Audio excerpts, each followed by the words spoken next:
And we're live. Yeah. Welcome to our Friday Night Spiced. Our usual host is currently away, swanning up on vacation, so we're manning the fort while she's not here. So I'm Tech Puppet, and I'll be leading this group. And if we just go, let's go that way along the top first to introduce ourselves. Is that me? No, it's the other one, Thirsty. Hello, I am Thirsty, and today I should be playing a wonderful fellow called Rat. And then we're on to Killikitten. Hi, I'm Killikitten, and I'll be playing Mandy. Cool. Now down to Spanners. I am Spanners, and I am playing Bertha. Then to Corone. Hello, I'm Karon, and I will be playing Dr. Smith. And then the other one. Other one. Hi, I'm Dev, and I will be playing Jimmy. Awesome. Like a finely strung orchestra. Excellent. So, what we're going to be doing tonight is a game called High Noon, which is based around Wild West themed characters in a game that's not actually set in the Wild West. It's set in a different reality, roughly similar in most manners to the Wild West, but not actually historically accurate, before people complain that I haven't got things right. So, our adventurers here are at the moment riding their way in a wagon heading south. They've just sold up, scrounged and stolen enough to pay for passage south, during which they've basically had to trade away everything they've had, and on the way here they've since had anything they may have just managed to keep to one side, basically taxed and taken in exchange for goods, services and food. So each one of you is allowed to have a singular small item that you may have kept concealed somewhere about your persons. And if we go through now, so if we start with you, Thirsty, what one small singular item would you like to have with your character? Rat's one small singular item is a small trowel that has been sharpened on one side as a primitive sort of shanking knife. Excellent. Shank. Yep, you can have a shank. Sweet. And Killikitten, what would your small item be? A pistol. You can have a small pistol. I'll say you can have a small single shot flintlock pistol, which is basically means you can get a single shot off it and then you'll need to reload, which would take a reasonable amount of time. So you can have it ready to fire and draw it quickly and shoot it, but then if we were in live combat you'd then have to take quite a bit of time to reload it. Okay. But yeah. Okay, so if we go down to Spanners, what would your small item be? I would like a small battery-operated screwdriver. Unfortunately, you don't have any batteries. You could have a small screwdriver. Could I have a small screwdriver that could be battery-operated? No. Ah. All right, I'll take the screwdriver. Okay, you can have a screwdriver. Corone? I'm going to have a dirty horseshoe. A dirty horseshoe or a dirty horseshoe? Did not hear horse. Horseshoe. Okay. The shoe of a whore or the shoe of a horse? Nay. Oh, Okay. neither. He doesn't want that. So, Fair enough. so you want to have a dirty horseshoe? Have you done any? Is this horseshoe of any use in any way? Whacking someone over the head with it. Okay, you can have a horseshoe. Yay. And Dev? I have a toothpick, which also doubles as a lockpick. You can just have a lockpick. Yeah, but it's hanging out my mouth all the time, so it's a toothpick You can as still well. chew on it. It's just something that you've managed to conceal. Maybe no one wanted it because you've been chewing on it. Yeah. Okay, yeah, you can have a small lockpick. Cool. So yeah, you guys have travelled down from each other. So you've been travelling for, we'll say, probably just over a month at this point.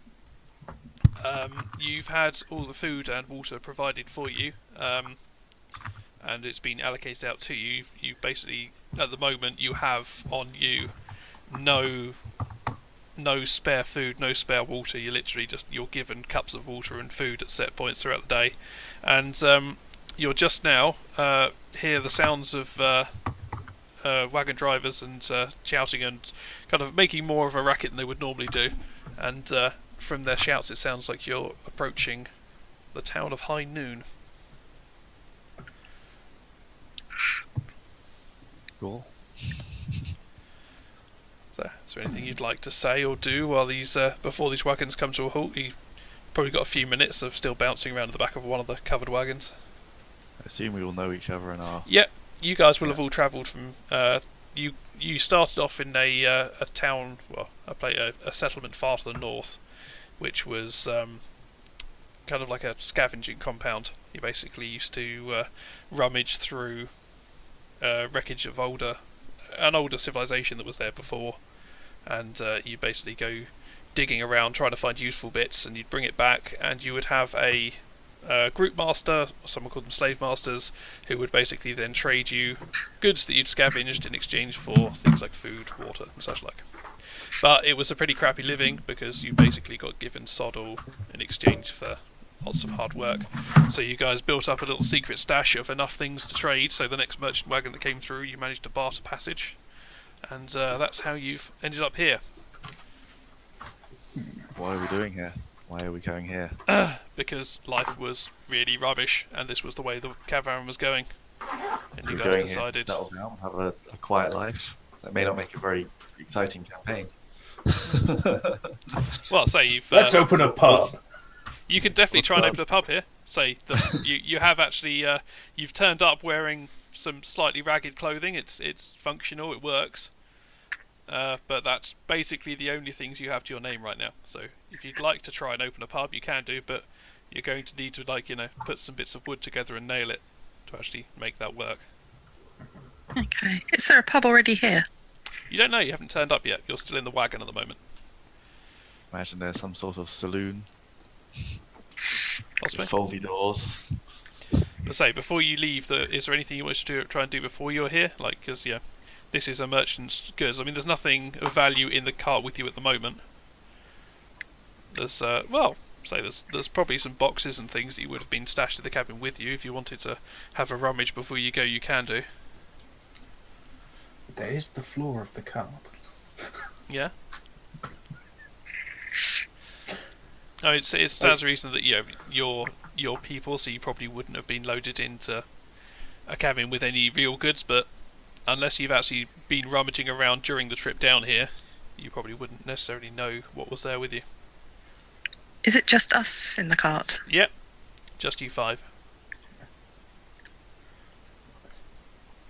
Well, being as Rat is clearly a very trustworthy being,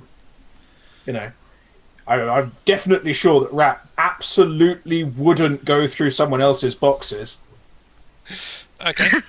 In that case, can I get you to take a sneak check for me? With pleasure.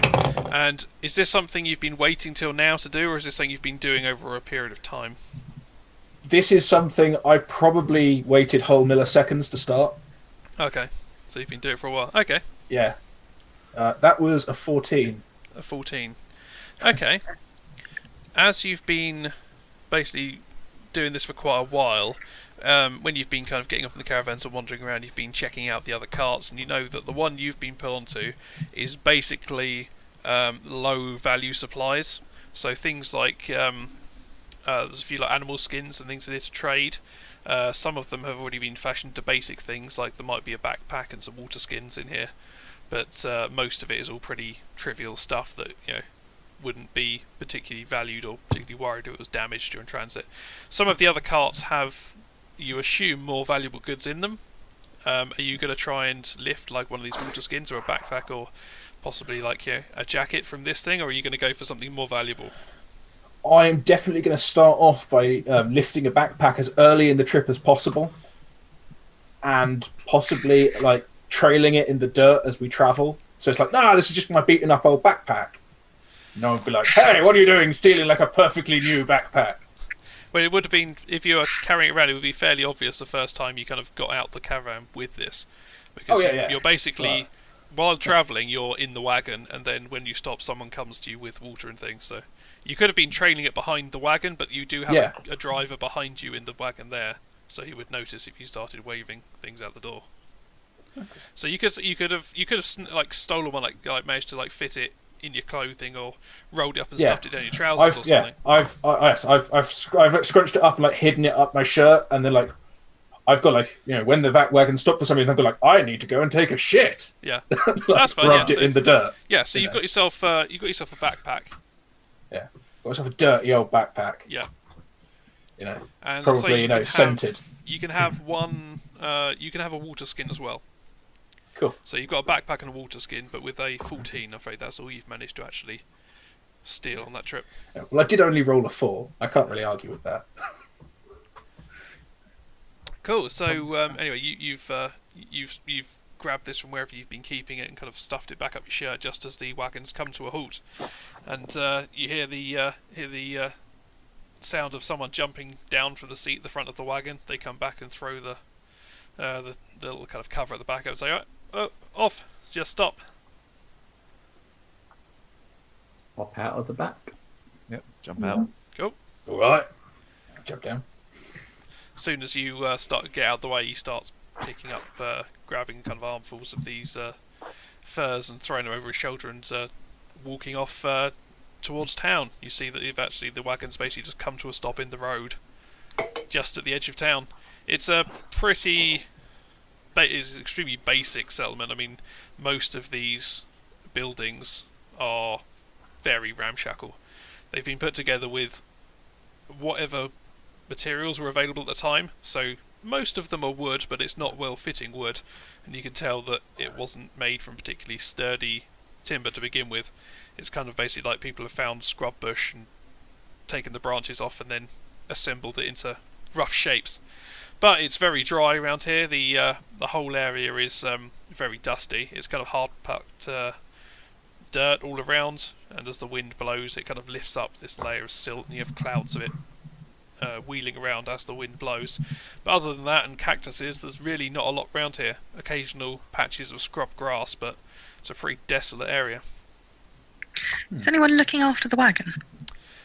This guy hasn't. He's just jumped off and taken it down there. But there are dozens and dozens of wagons around, and there are a few dedicated guards wandering around keeping an eye, mostly on the traders, but also on you, because while this is a trader wagon, it's not like a single consortium. It's just it's a loose group of traders travelling together for protection. So they're as worried of other people nicking their goods as they are of strangers coming in. So yeah, they've got a few guards who are kind of patrolling the area, keeping an eye on them. They're definitely watching you because you're not traders. You're just people that have got out the wagon. So yeah, if you look around at people, they kind of gesture for you to clear off and get out the way, because there's a lot of activity starting to bustle around. Some people are coming out from the town to view the wagons, and drivers are trying to unload things, and horses are being untethered, and it's basically just turned into a quite a seething hive of activity now.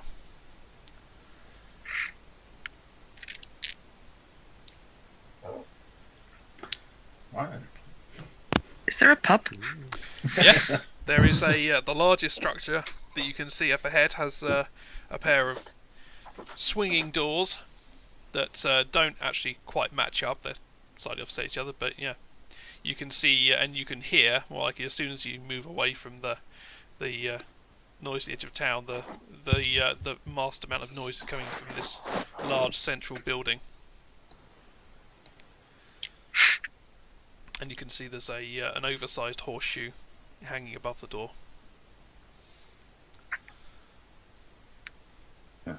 Walk into the pub. Cool. Yeah, you stride. Who's going in first? Me? Okay. Yeah, there's lots of sounds of raucous laughter, and you can hear the occasional thudding sound of something impacting a wall. And you got there. Are you going to burst through the door, or are you going to just open it quietly and sneak in, or? Just casually walk in. Okay.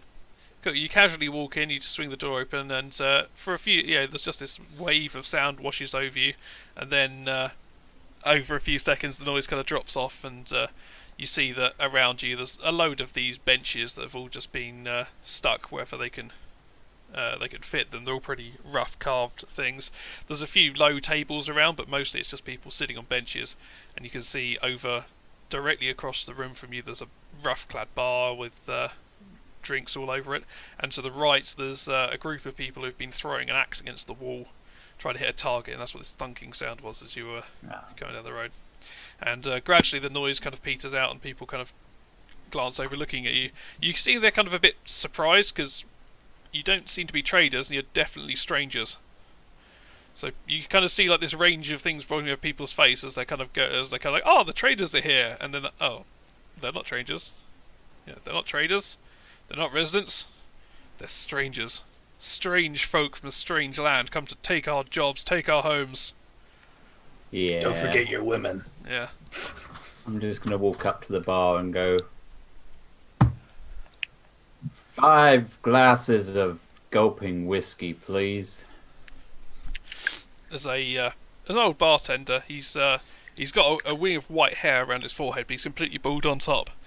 And he just pulls up this dark, like you can't see what's in it. It's like a kind of like a pottery thing, and he just puts it on the table. He's like, "And now you're gonna pay for that, son." I'm going to put coins on the table. What coins? Whatever the currency is. You don't have any coins or any currency. You have a bent horseshoe. He's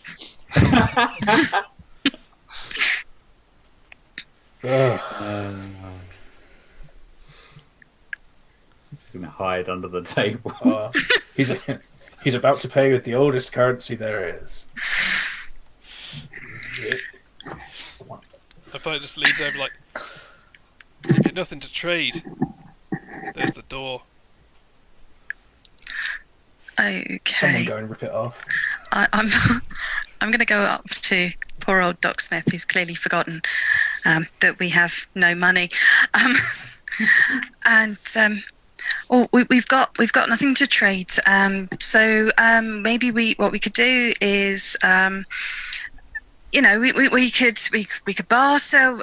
Maybe I could repair something for you, and you could then pay us, instead of paying us in money, pay us in alcohol. The bloke rubs his nose and says, "Well,"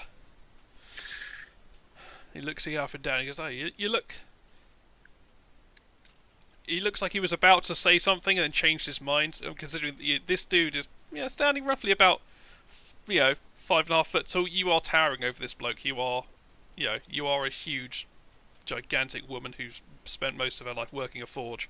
So you tower over this tiny old bloke. So he, whatever he was about to just say about you, he kind of swallow his words and go, tell you what, the across the road there, there's the sheriff might have something for you lot to do. You look like you're capable of looking after yourselves, and afraid I ain't got any work for you here, but might want to try over there." Oh, don't suppose you've got anything to, warm the belly before we go? He kind of sucks his teeth and hang on, and he leans beneath the bar, and you hear this kind of rattling, clanking sound, and then he kind of comes up with this round bowl, and he's like, "This'll see you through," and he pours a few some of it into this bottom of a cup, pottery cup that he's got on the bar. It wasn't a clean one; it was just there when you turned up, and he's just poured into it and given it to you.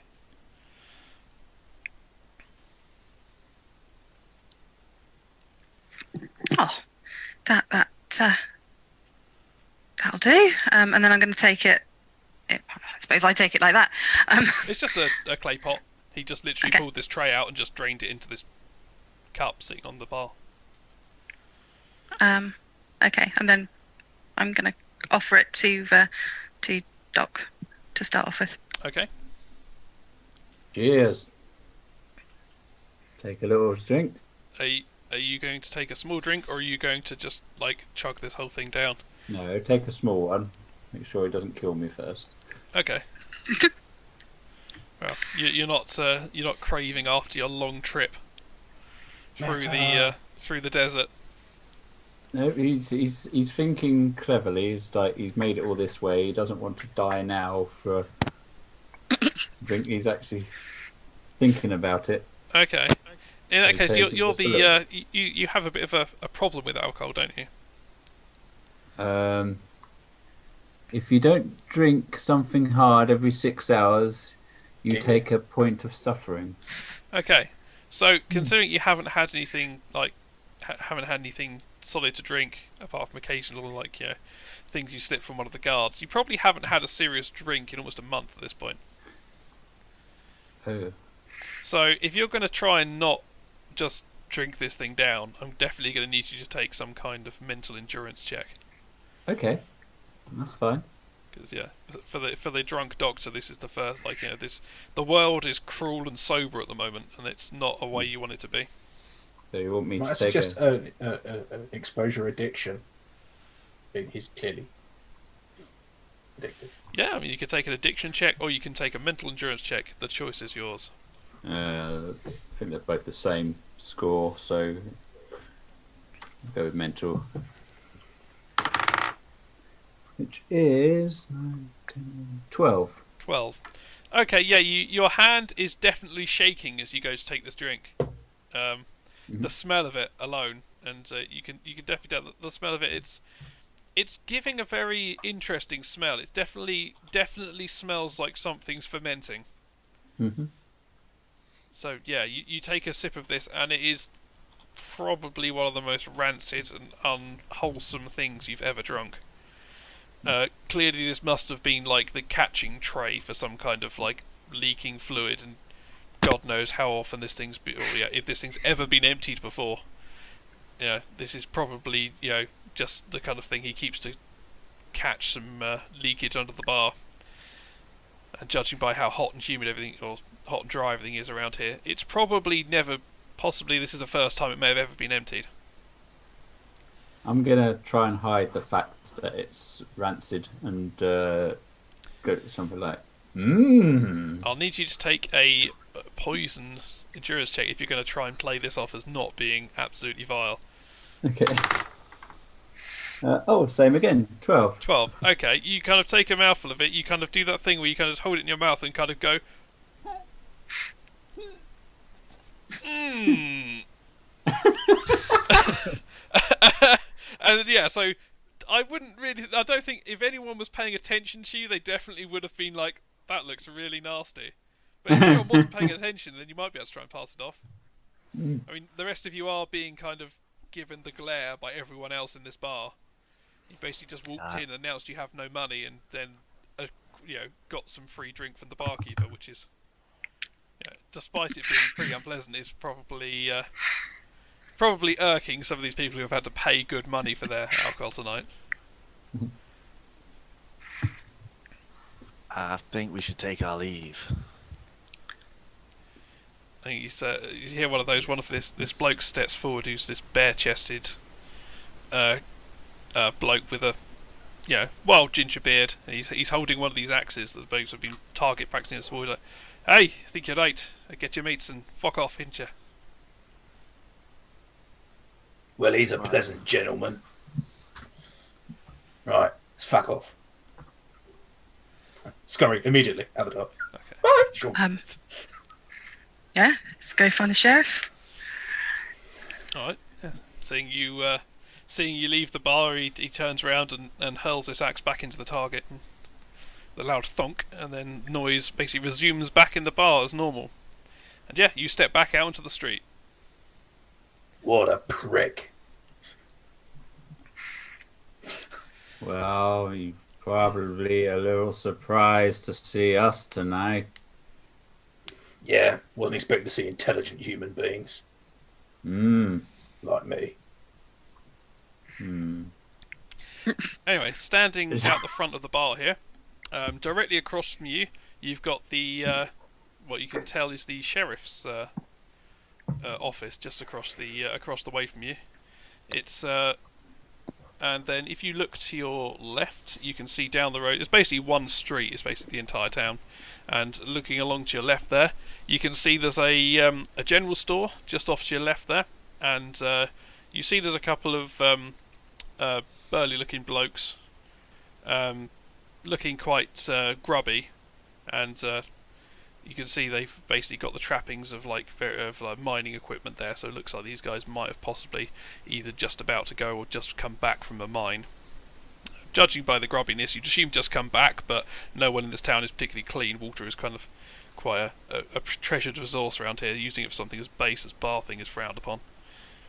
And then if you look to the far left end of town, the opposite end from where you arrived, you can see there's a group of people at the far end of town, kind of standing around. You can see there's some horses, carts, people, some children down there as well, kind of grouping around together. It looks like there might be a trip mounting up.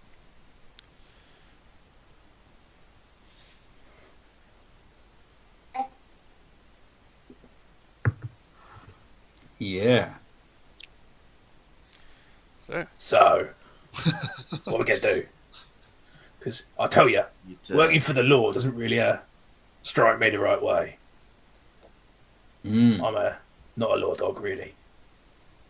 We've got to make some money somehow. Oh, yeah. Right. I have stuff to do. But for that mining equipment, does that look like something we could, use to make some money? Well, yeah. You can see I don't over mean there. mining.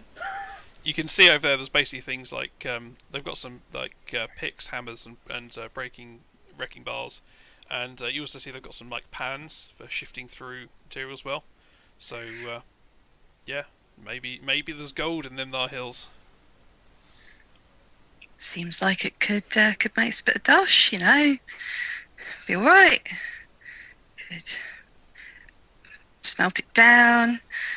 Could, I suppose you could like stove someone's head in with one of them. Is it like all in a cart or something? No, there's a general store, and basically out the front of it, there's a bunch of blokes who look like they've just come back from a mine, and they're just like there's like a little kind of rack at the front of the store. Looks like they're putting their tools in the rack. Okay. Do these dirty, dishevelled miners look like happy? Like, say, they've struck gold? Or do they look dejected and sad? Like, maybe they want to screw over the shopkeeper and give us their tools without paying for them? It's kind of difficult to judge from this side of the road. They kind of look like. Well, I just mean, like, are they standing there like, yeehaw, we gotta go, motherfucker? Or are they like, another fucking day? It's basically more the second. They're not kind of jumping for joy. Yeah. But they're not, for example, carrying a small car-sized chunk of gold, going yes. No, there's no gigantic nuggets of gold upon their shoulders or anything. Okay. So they haven't found the load yet. It could still be out there. Nice. Walk up to one of them. Okay. Say, no luck today, huh, fellas? He turns back to you guys and he goes, just more of the crappy shiny rocks. And he just pulls one of these lumps out of his pocket, and you can see it's kind of a reddish with grey streaks through it lump of rock. And like, apparently this is what the old smith wants. So hey, we dig them out, we bring them up, and he gives us food for another shiny day. Wow, this is quite a big task that he's doing. His head is like, well, puts food on the table. Okay. Your time will come. I sort of pat him on the back, saying, best of luck to you. He goes like, it's like, thanks, friend. Did he pull this quite clearly iron-bearing ore out of like a bag, or like did he just like have some in his pocket? He's basically, you can see he's wearing kind of like almost like a leather smock covered in pockets, and it basically his trousers are basically just like bags that are basically sewn together to make trousers. So you can see all of them seem to be wearing this kit. It looks like they've basically just like every bit of cloth on them has got pockets sewn into it. So they're basically just kind of covered in like deep in like these little pockets, which you can see they've just got from the way they're drooping and staggering about. They're kind of filled with rocks.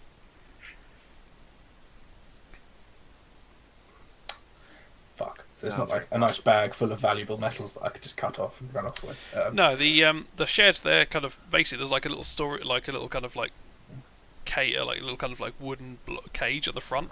You can see there's a big old iron lock, which is currently unlocked because they're putting the tools in it. But it looks like when they've finished there, they'll shut the cage and lock it back again.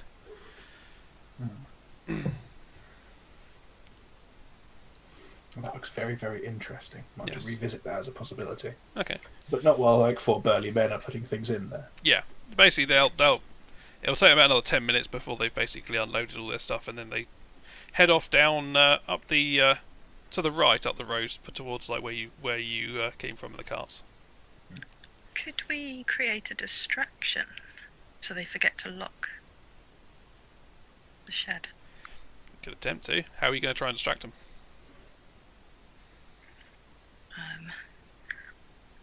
I could challenge one of them to an arm wrestle.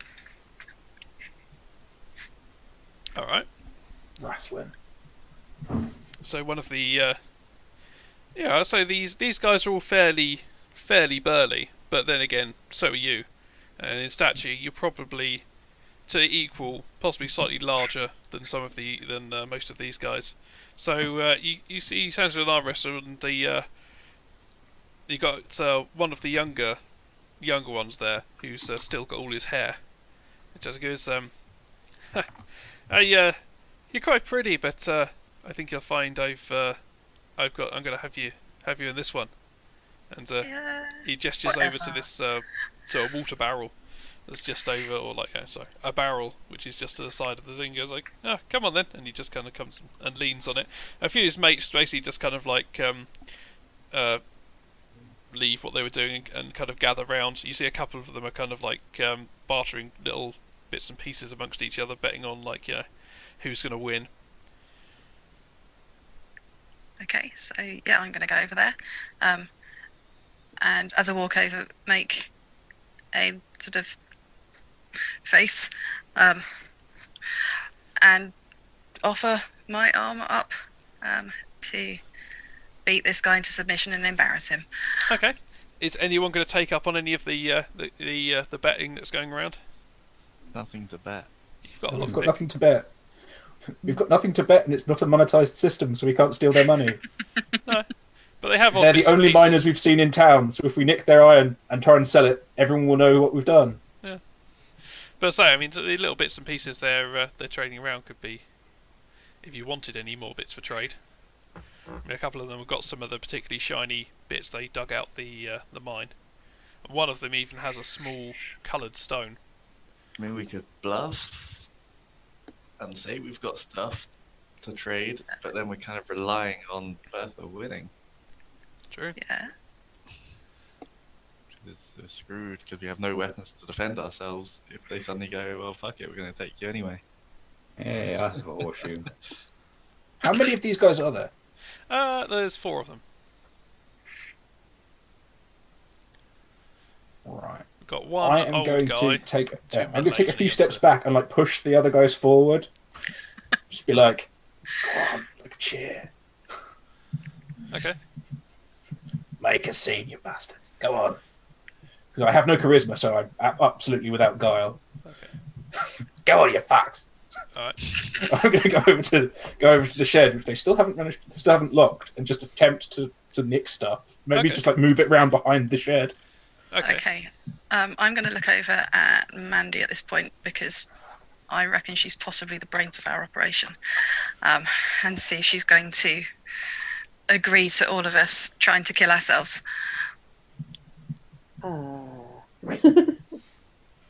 Sure. Excellent. Right, let's do it. In that case, take an opposed grapple check. Oh, God. I don't know if you're going to be able to pull this one off.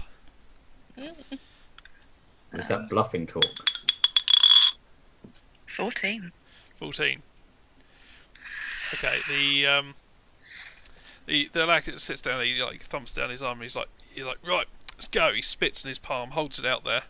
You clench hands together, and one of the old bloke steps on. He's like, right, 3, 2, 1, go, and you go to, you kind of feel him start to kind of like put his arm into it, and you just go, bang, and his arm just goes straight down, and you just like this guy just slams his arm down, and he's just like, bollocks.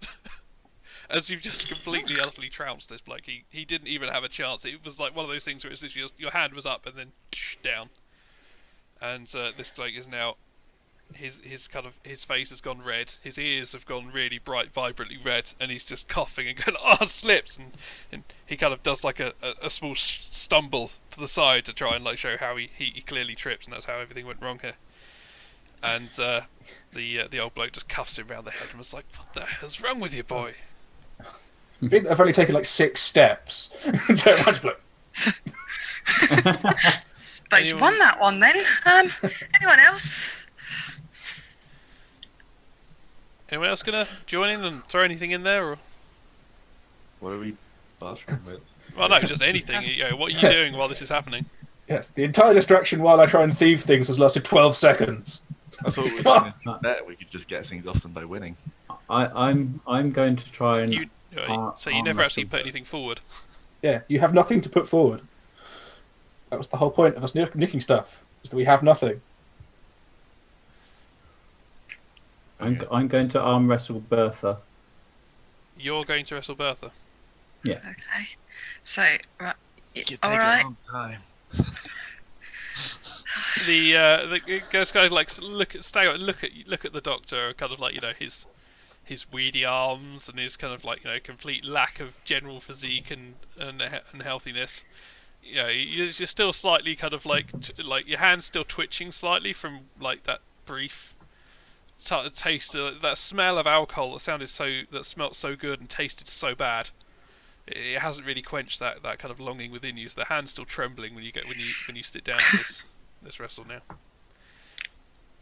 And these blokes are just like looking at you like, what? What are you doing? What are you trying to prove? Look at you. Swift breeze will knock you down. Yeah. And stuff. Okay. Yes, I'm going to put my arm out so that we can continue this distraction. Okay. But I'm going to kind of lean back a little bit because that vapour is starting to make my eyes water. Yeah. Okay. And so while this is going on, Thirsty, you're trying to gather some of these bits of mining equipment up, are you? Yeah.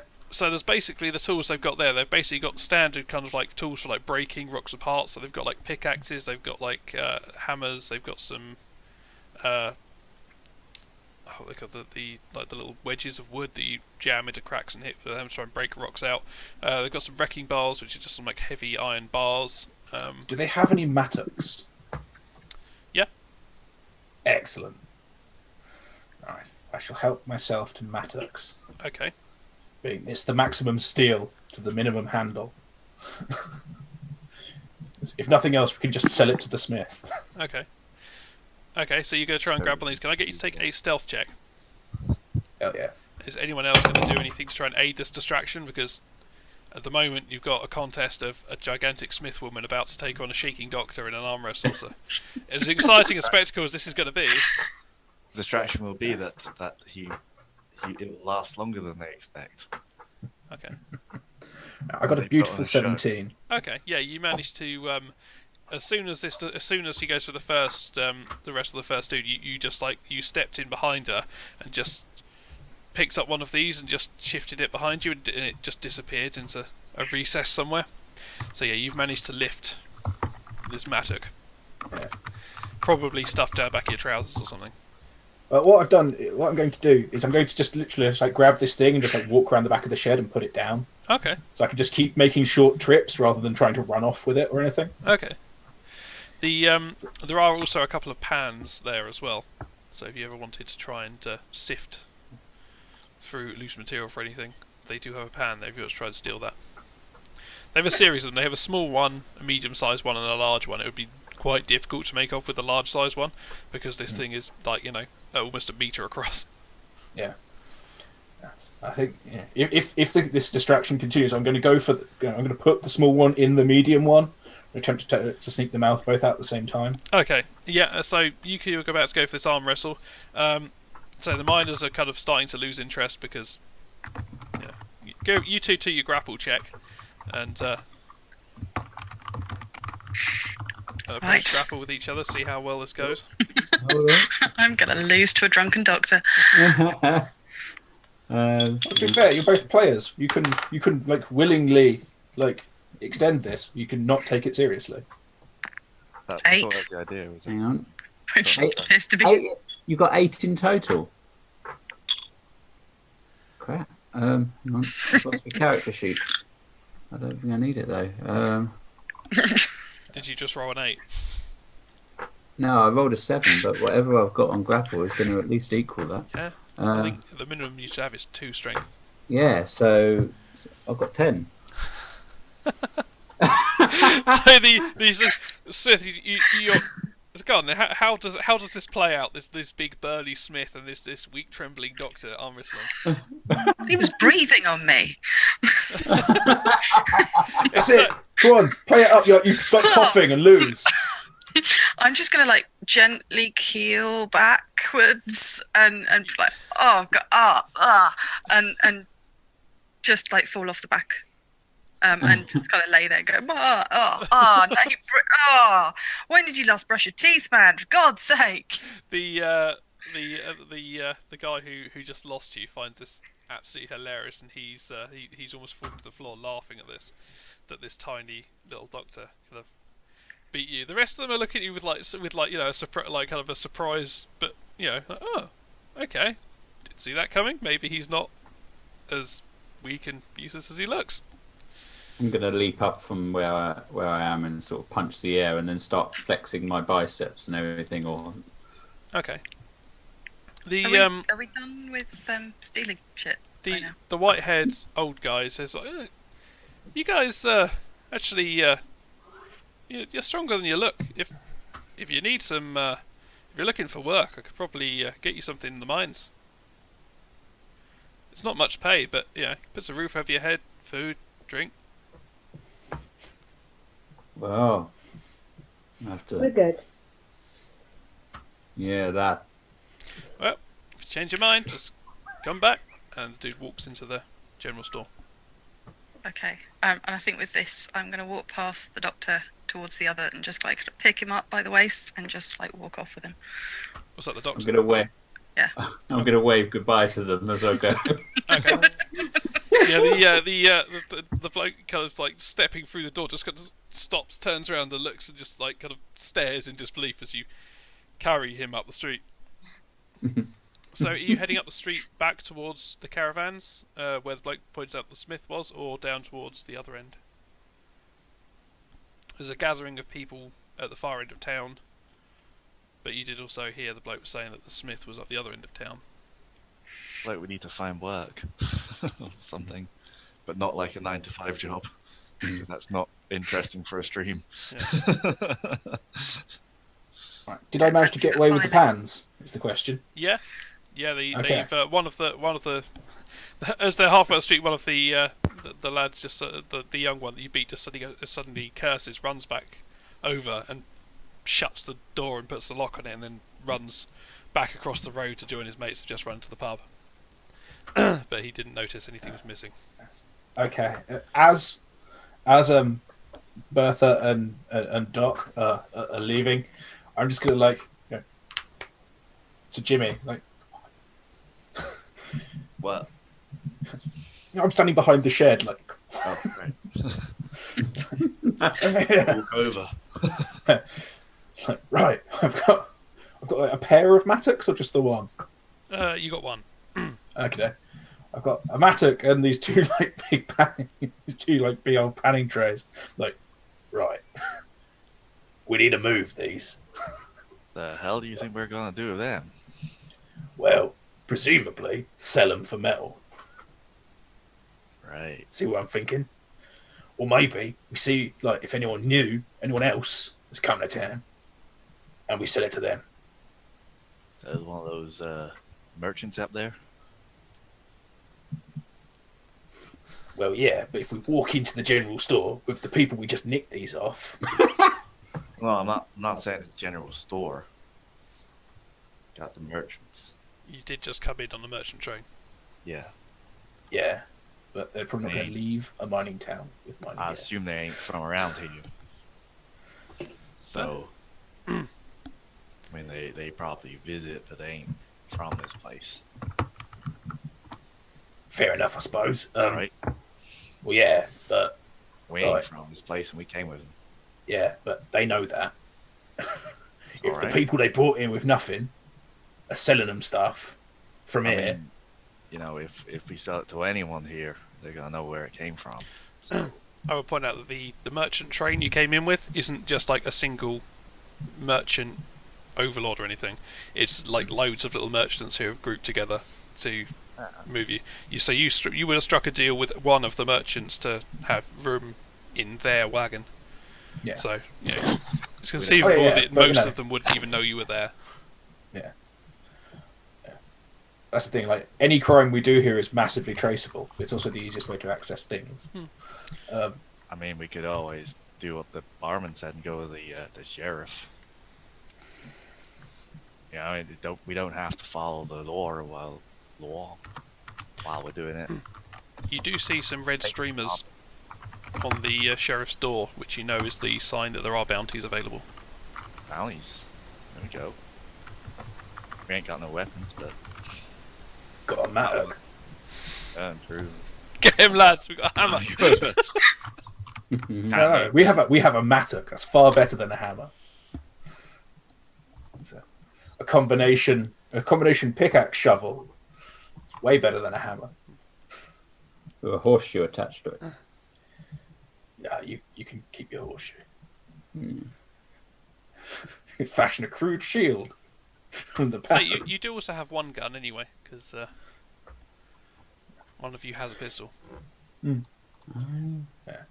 anyway, yeah, I think it'd probably be best if we try and like yank the handle out of the mattock and try and sell the mattock blade to the smith, because clearly he's into reclaiming metal. Because it's not like there's a lot of it around here. Yeah. Let's face it, if Rat was a clever fellow, he'd be wondering, for example, why the fuck would anyone build a town here? There appears to be no water and nothing to live on. So you're gonna head up to the smith then? Yeah. Okay. Yeah, it's pretty easy to find. You can hear the sound of someone hammering on metal anyway. So yeah, you just follow that noise up the street. So back up towards where the merchant trains are, and yeah, you come to the merchant smith. It's basically a he's got it seems as if he's got like a living quarters off to one side, but he's actually like boarded up, and then he's basically got like a long lean-to at the side of the house, which is where his forge is built up. You can see he's it's actually a woman who's working on the forge at the moment. You can see he's not as built as Bertha is, but she's she from. Do you want to take a knowledge check for us, Bertha, and see if you can? This smith is working, and see if you can tell anything about her or about how she's working.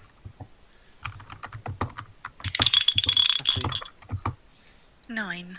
9. Okay, yeah, you can see that the work she's doing is definitely passable. Yeah, I mean this woman definitely seems to be made. From the actions she's taking and the way she's shaping the metal, you can see that. Yes, she seems to know what she's doing. From her bulk, you wouldn't think she either hasn't been doing this very long, or she's just naturally a very slim person, because normally kind of working metal tends to bulk people out anyway, and this woman is still fairly slim.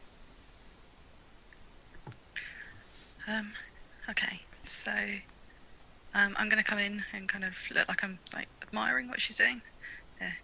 Right.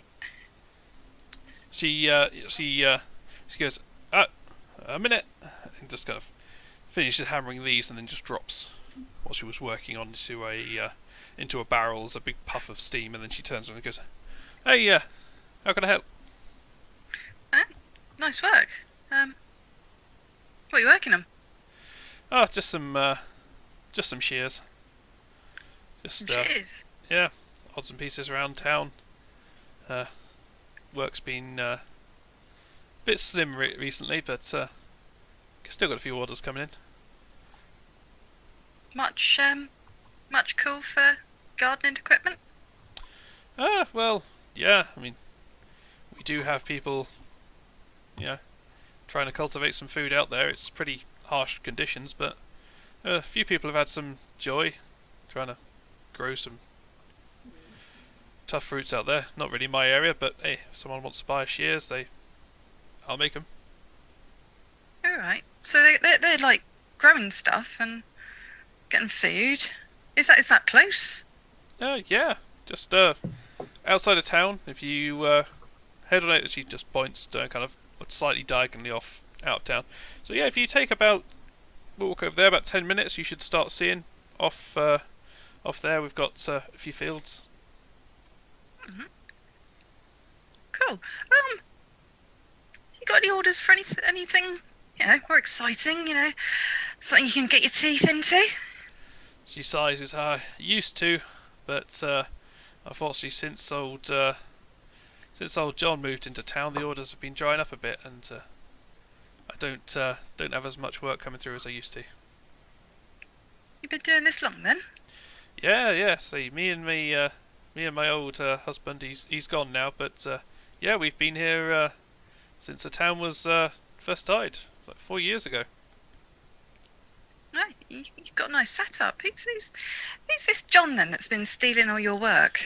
He's she kind of glances at you and goes, he's new here. He came in about 6 months ago now, and he's set up at the other end of town, and he's been getting friendly in the tavern with all the other townsfolk, and orders have gradually been slipping away.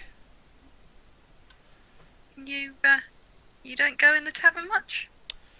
Not really much of a one for socialising, to be honest. Oh. So, how do you get your work? Well, people used to come to me, and they still do. Still got a few that'll come to me and take my work on, but to be honest, I'm planning on packing it in. There's a group, and she gestures down to the town there. We're thinking of moving off and settling up a new little town, because it's not quite what it used to be. Oh, so wait, new town. So somewhere like not here, away from completely away from the traders, or local. Oh, not too far. Maybe a day's travel or so. We've heard that the west is nicer. There's more green over there, but it's a bit rough on the wagons and not as easy to get to. But we're gonna head south and see if we can find a slightly nicer place. Okay. I wonder if there's anything we could do to, maybe give you a hand, scope it out. Yeah.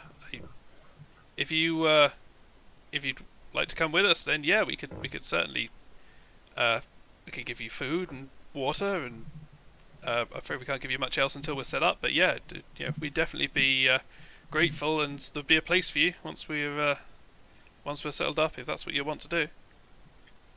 I'm going to lower my voice at that point and go, and there's a little man out there,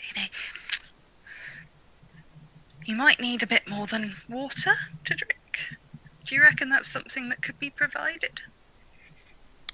She kind of glances at the doctor with shaking hand, and she's like, I've seen that. My old man, he used to have a similar issue, and she She goes, 1 minute, I might have something. And she just steps back into her house. You hear kind of like sounds of rummaging, and then she comes back out with a small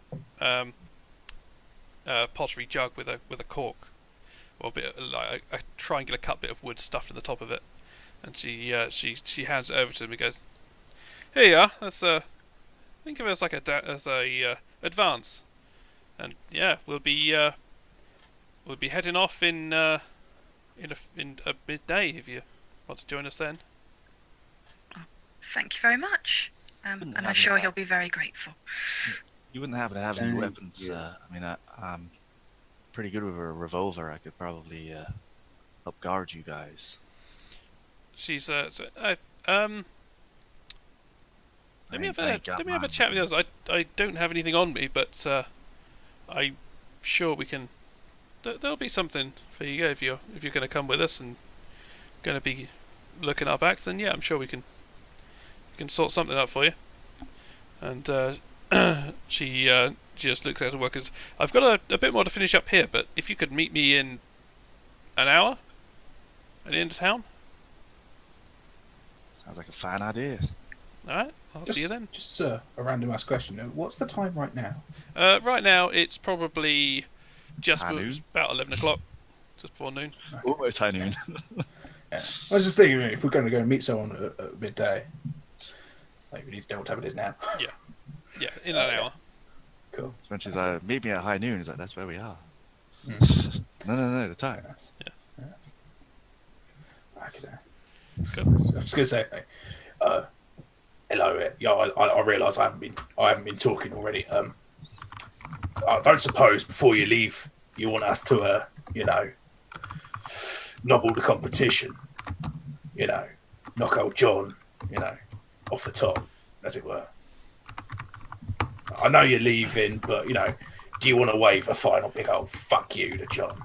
She kind of like you can say kind of rubbing her chin. It's like,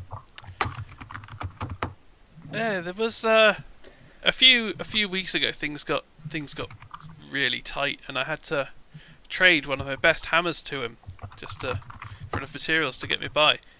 If you could get it back for me, I'd certainly be very, very grateful. Okay, I mean, we can see what we can do. I was thinking more, you're putting out your forge fires. Do you want to maybe dump the embers on his forge? But fair enough. Set fire to the bastard. But okay, we nick a hammer. We can see about that.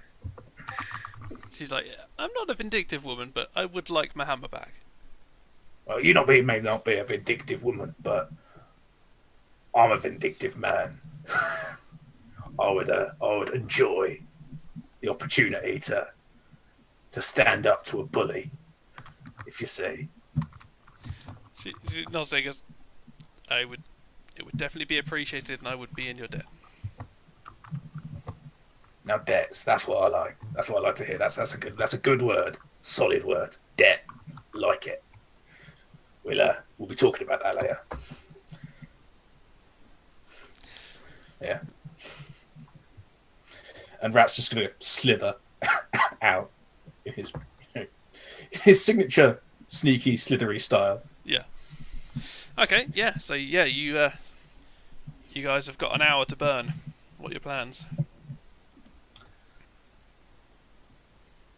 It's fortuitous you used the word burn. Let's burn the town down. I was thinking we'll burn the bastard's forge down. Yeah. But, nothing fucks up someone's business like their place of business burning down. Could we maybe convince the doc to give us a little bit of the alcohol in that jar, and just kind of like pour it through the door of his forge so that it then catches fire, because it's going to be quite hot in there. And if he has alcohol on his clothes, it's his own fault if he touches the fire.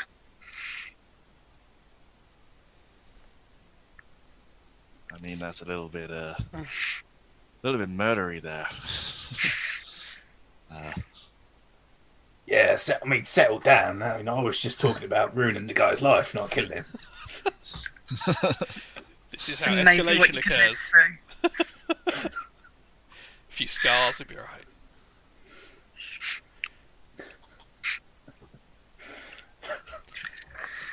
Right then, we better go and find this place.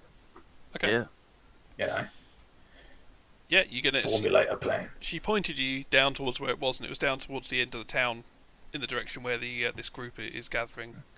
But yeah, you can't hear the sound of any hammering or work going on at the forge down here. But if you're just going to head down the road there, you can find it fairly easily. It's just off the side of the road. Is this over by the new settlers? Yeah. Okay. Well, it's down that end of the road. It's basically one long road that runs through town, and everything is on. Oh that yeah, road. yeah. Oh yeah, I was just wondering if, like, you know, the new settlers were standing outside the other guys, like, No, they're smithing place. just outside the edge of town, so they're a fair way further on. But Okay. Alright. I'm, you know, right, you guys. I'm gonna have a little look around. I don't suppose any of you could see if those chaps who we're going to be helping want any of this. And I gesture to, you know, the now broken mattock and a pair of gold prospecting pans. You know, they're going to be founding a new place. They might want some mining equipment. yeah, Maybe. You know, and I'm going to look a hell of a lot less conspicuous if I'm not carrying it. basically, could someone else carry this stolen goods for me? Well, actually, I was thinking more along the lines of John may have made this stuff. It might have a maker's mark on it. If I walk in there with stolen stuff with this mark on, Yeah.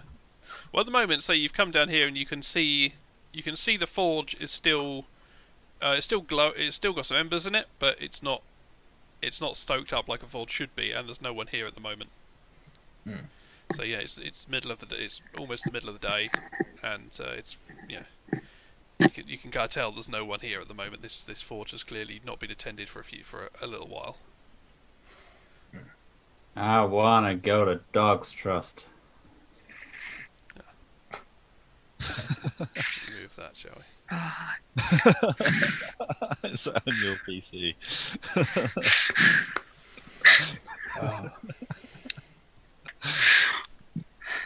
well done. So yeah, what are you? What's your plan now? Woof. Well, I was going to go and look at the forge, look Yeah. around, see if there's anything we can, you know, if there's anyone here, if there's anything to say, maybe arrange to walk away with. Well, so you can walk in there out of town. It's slightly off the side of the road, but it's not like a enclosed area, so you're not exactly hidden while you're walking around here. But yeah, if you want to kind of have a quick kind of like poke your nose around and see what's going on, you can do. Yeah, so I'm just gonna, you know, poke my nose in, sort of see if there's a rather nice looking hammer anywhere, most notably. Okay, can you do an investigation check for me? Oh, actually, wrong. Needs to be on character sheet now. Well, being that we discussed this on Monday, it made a lot of sense. Is could I do a perception craft? Sure. Because I'm looking for something to craft things with. You know, I'm looking for a hammer, a tool.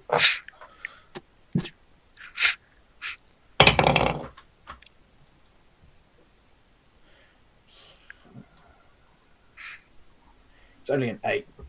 Hey. No. Sorry, absolutely cocked that one up. It is 11. 11. 11. Okay, yeah, you can see that you've got the forge, and you've got the next to that you've got an anvil, and you've got 2 hammers laying on the anvil. One of them is a old, knackered-looking thing with a cracked handle, and the other one is a nice-looking one. It's a very basic hammer, but it's in good nick. It's got a slight sheen of rust over it, which looks like it's quite new, but the handle's solid. And yeah, you'd assume that would be the one. The other one's a bit old, battered, and quite pitted with rust. This one's only just got a small sheen of rust over it. And you can see that all of the tools around here are kind of showing signs that they haven't been tended well. They all seem to have like a scene of neglect and not being well cared for. Is there another hammer like laying around somewhere? Not with that check. With just kind of like sticking your head around, having a quick glance, you couldn't see any. If you want to go and actually have a rummage like around, you could do that, but that would be more than just a quick glance. Okay. Well, yeah, I'm walking in. I'm having a look around. Okay. With the appearance of someone who's looking for someone to trade. Okay. So I mean, on the surface, you can see there's like a trunk up against the side of the house, which has got a lock on it.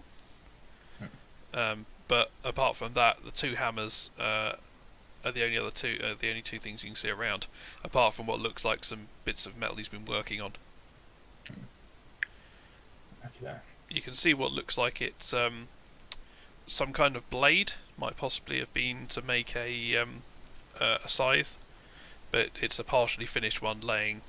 It's actually laying in a bucket of water next to the anvil.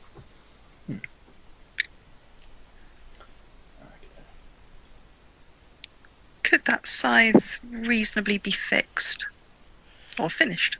Yeah, I mean it's not quite been finished working yet. It's only the front half of the blade has been formed, so it's still unfinished, and the area to attach to a wooden haft hasn't been done yet. So at the moment it's just kind of like a length of metal which is half of it sharp. So at the moment it's basically an Uruk-hai sword. Basically, yeah. I mean, from this point, you could finish making it into a scythe. You could like mount it into a fitting and turn it into a knife, or Could we take the bit that hasn't been finished and kind of turn it into like a looped handle? You mean put something like a leather handle through it so you could hold it on a strap, or do we mount a handle onto it and use it like a? I think we'll like twist it round. So twist it around so it forms like a sort of a round bit that you could hold onto. Yeah, you could do that. I mean, it's at the moment the forge is cold and the anvil's the forge is cold and you wouldn't be able to do that quickly and easily. But yeah, if you were to bank this up and work on it for a few hours, you could definitely do that. Yeah. Okay.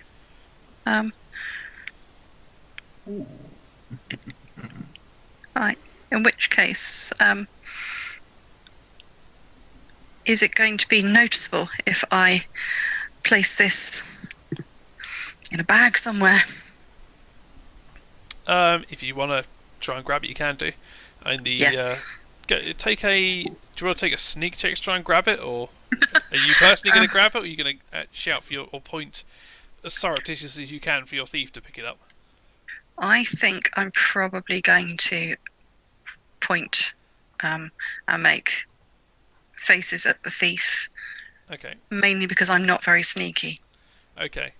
Can I get you to take a slightly more difficult than normal sneaking check if you want to try and acquire this item?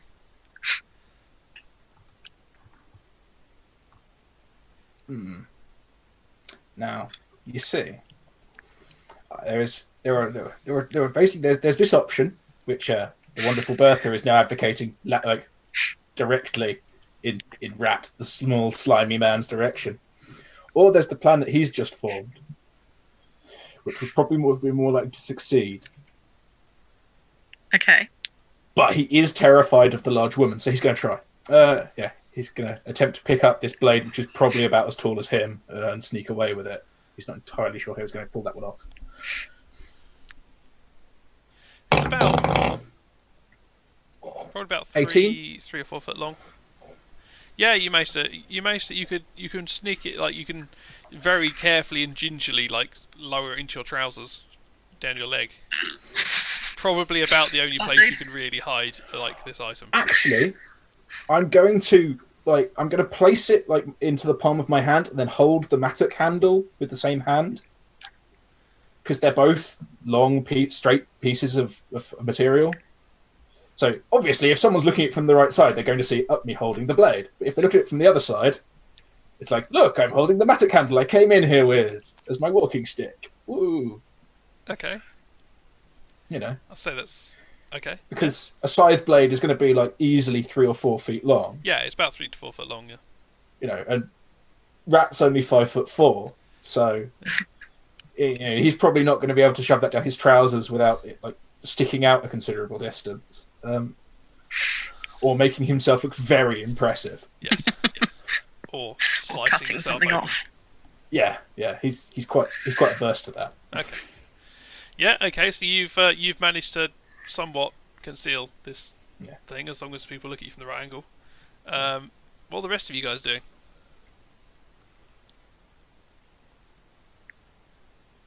Crone, what are you doing?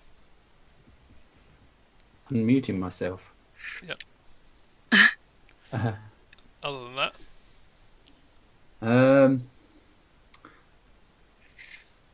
not very much at the moment. okay. Can I offer a helpful hint for the rest of the group? Because they're basically standing there watching me thieve. I'm going to walk towards the group out of town and like motion the others towards me, like casually, like so my back's to the town, like come over here, and hand one of them the mattock handle with the concealed blade. Like, here you are, guys. Like, I couldn't find anyone to fix the mattock blade back on. Damn. Keep going over there because they won't give a shit. We've just stolen from them. Hopefully. Okay. So yeah, you're just gonna head the rest of the way out of town. Well, I'm going to walk that way, at the very least. Okay. Who are you giving the blade to? I'm going to give the blade to... I'm going to give the blade to Bertha, along with the mattock handle. Okay. Are you going to attempt to conceal this blade? I am going to attempt to conceal the blade. I'm going to place it. I am assuming as a smithy, I would be wearing something quite sturdy. Yeah. Potentially like a sort of a leather style coat, and I'm going to put that like underneath. You'd have a And walk very carefully. Yeah, you'd have a leather apron for your smithing. Whether you're wearing it now or not is up to you. But I'm just going to wear it for the look of it. okay, that's fine. To be fair, it's probably the only bit of clothing you've got. It's probably just like just like this apron and underclothes for it. That's a look. Okay, so yeah, so I'm going to hide it under my apron. In that case, can I get you to take a stealth check for me? Oh God. Walking out of town with this blade stuffed in your... Pants, basically. Pants, because I'm only wearing an apron. Well, actually, it's basically like it's part of your clothing. You'd have like either like trousers or something underneath, and then the apron over the top. 10. Okay. I think you think, oh yeah, I'll just slip this down behind here, and it's going pretty well. But as you're walking along, it does start kind of slipping out of position. You notice that this is starting to kind of you've kind of walking along and you've kind of gripping it through the front of your thing, but it's starting to slip, and without kind of really obviously kind of stuffing your hand inside your own apron, it's going to be difficult to kind of rearrange this. So you're starting to kind of awkwardly kind of lope down the street, trying not to display this blade that you've stolen. A few people are starting to give you strange looks, like, what's this strange person doing walking down the street looking strange? So she's basically having the underwire issue from hell. Basically, yeah, you're staggering down there. But you managed to make it like to the edge of town before it actually kind of falls out the bottom of your apron. It's going to be Ted when he's like, right, now you've done that, I can go back to the fucking hammer. The thing I was there for. The whole reason he gave it to her. He was terrified of saying no. So he's like, yeah, fine, have it. Okay. So, I mean, did you follow Bertha down, or did you stay there to pick up the hammer? Because you didn't need to go with her. No, I literally I walked out. I was walking away from town so that the exchange could happen somewhere other than like in the guy's front garden. Right. Okay. Yeah, I didn't necessarily walk all the way out of town. I just got onto the road out of town. Met up with another group of people who happened to be going the same way. Handed them something, and then gone back into the smithy again to come out again. Yeah. I'm definitely going to need back some into kind town. of... Okay, I'm definitely going to need some kind of sneak check if you're going to come out the smithy, hand something off someone else, then go back in the smithy and come back out again, trying to look non-conspicuous. I'm going to go back with one of the gold prospecting pans, if I can. Okay. Yeah. Possibly. Actually, before I go back, if anyone else is walking along with Bertha, well, fuck it, even Bertha could probably do this. I'm just gonna, because prospecting pans aren't ridiculously sturdy. No. I'm going to ask someone to like lean on it, like bend it slightly, so it's like I have to go to the smithy. My prospecting pan is fucked. Okay. Yeah, or just do a bit of a Pringle job on it. It's just like I can't hold water in this pan. It's like twisted. And like visibly like throw my hands up, like, rah, fucking rah, why didn't you tell me before I went to the smithy the first time? Like traipse back into town, like dragging it, like fucking. Okay, fair enough. You do that, and you go into town, and you basically walk back into the smithy there. As you're kind of as you walk back into it again, you hear the sound of this of a loud, angry person coming down the street. You can hear, "Go, get out of the way, bloody fucking!" And you hear the sounds of someone falling over something. It sounds like they've walked into possibly a barrel or chair or something wooden and knocked it over. And you hear this argument break out between what sounds like a man and a woman and scream at each other for a second. And then you see this large, clearly very drunken man stagger into the forge. He walks over to one of the buckets and just picks it up and just sticks his face into it, and then just drops it back on the floor again. He's kind of now covered in really grimy, sooty, blacky water, and he looks over and goes, "What?"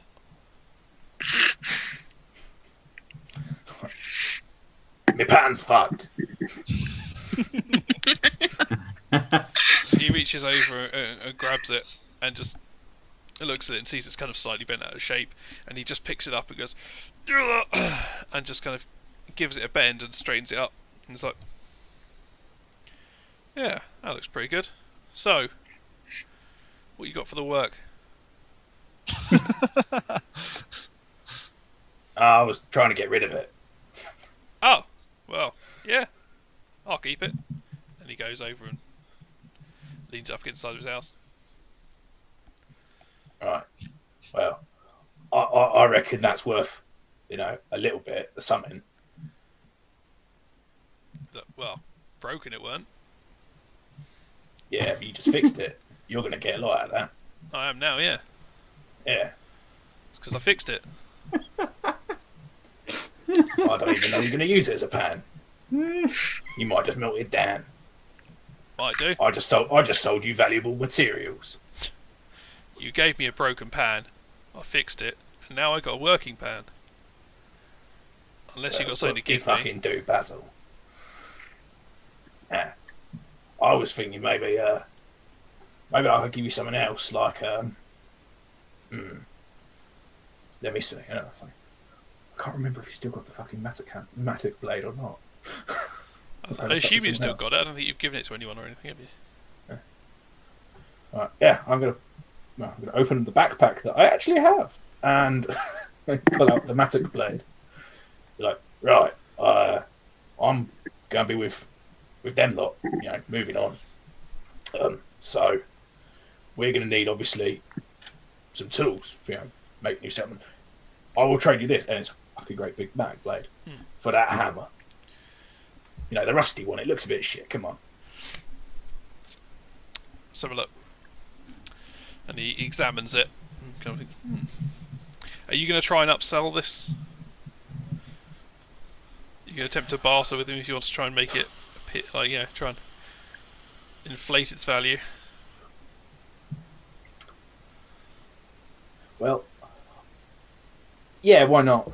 I mean, technically, as the rules of the system stand, I actually am not allowed to attempt this. Because I have no skill and no stat. Yeah, just roll a dice. What's the worst? Technically, I can't even talk. So let's try this. No bonus. Hoping for a crit. It's not a crit. It's a 2. for a total of 2. Okay, brilliant. You totally and utterly fail to upsell this magic blade. Yeah, It's I just like- like it's made of metal. Look, it's metal, sharp at one end, kind of sharp at the other end too. Yeah, Yeah. And he's like, hit the ground, yeah, goes I bang. know. It's like, yeah, I know what it is. It's a magic blade. And he kind of staggers. He's clearly, this bloke is kind of like struggling to see straight at the moment. And he goes to him and he's like, yeah, this will. Here you go. And he picks up the rusty hammer and goes, there you go. That'll do. Great doing business with you. And I try and punk. I Mjolnir the shit. Yeah, a bloke just like goes like, yeah, okay, and he just opens the He's door. just handing me like a walks into his place. £15 blacksmith hammer. Oh god. The bloke just like storms into his house, slams the door, and you hear the sounds of large blacksmith hitting some kind of bed pallet thing, and then the sound of snoring. Okay. I go and I eventually managed to manhandle this hammer into the backpack. I just drag my prospecting pan back out of town. Okay. Brick's asleep, why wouldn't?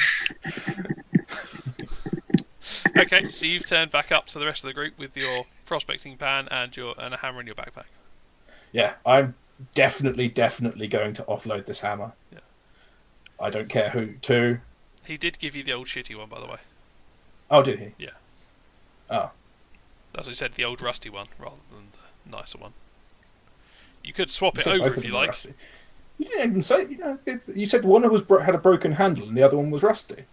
Lightly rusty. It was. Okay. It just started rusting. But I'll say if you could because he's asleep. It's great. He went in and went to sleep. You can I'm swap nicking it the out if things you I like. want. Yeah. Okay. Yeah. Yeah, I'll say you swap Oopsie places. daisy. I gave me the wrong Oh, one. I took the wrong one by accident. Yeah, that's cool. Yeah, you can swap those over. That's fine. Yeah. Okay, so while this has been going on, Killer Kitten, what have you been doing?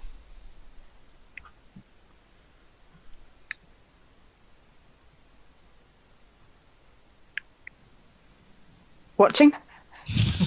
Okay. Other people are also watching you. Watching me? Yes, quite a lot of people Why? watching you.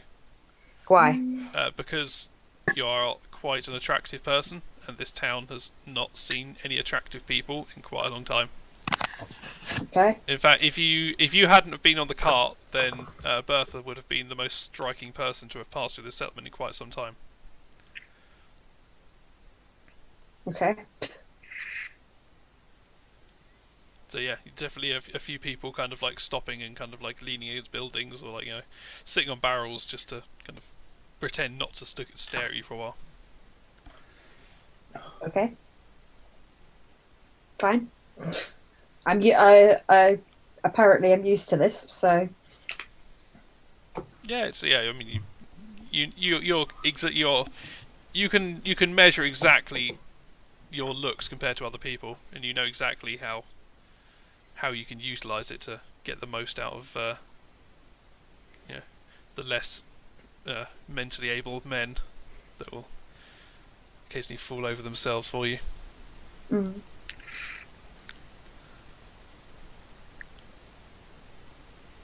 Okay, I Not drink going another to swig right out now. of my bottle. but so anyway, while Kitten's watching, Dev, what are you doing? No idea. I can hear myself. Yeah, Action packed. Probably going over to the settlers, but not for any real reason. I don't really know what I'm doing. Okay. You may go and speak to people, it's fine, you have control over your voice. But yeah, you can head over to the settlers. I feel like I have nothing to gain. Is the problem. Okay. Um, So I mean, if Yeah. you want, you can just like chill out for an hour and wait for the Smith woman to turn up. yeah, pretty much. She's the person who has our mission. Cool. Yeah, you just chill out for an hour, and Empty my you see the Smith kind of wandering down the street. You can see she's got her a pack on her back. And yeah, she strides down the street and goes, "Hi, glad you came. Did you have any luck?" With what? Luck with what? She was like, she's like, oh, okay, we'll talk later. And let me introduce you to the group. So she draws you over there, and you can see that there's basically half a dozen wagons here, and you can see there's quite a few like kids and people running around. She brings you over to one of the older-looking blokes over there. Says, this is Willie. He's the one that came up with this idea. And when he turns to face you, you notice he's missing an eye, and he's pretty old. He's his hair's grey. He's kind of quite stooped and hunched, and this dude is probably the oldest person you've seen in this town so far. Possibly the oldest person you've seen in a long time, because people don't generally make it into very old age very often. And he also goes, "Oh, you're planning on coming with us, are you?" If you'll take us.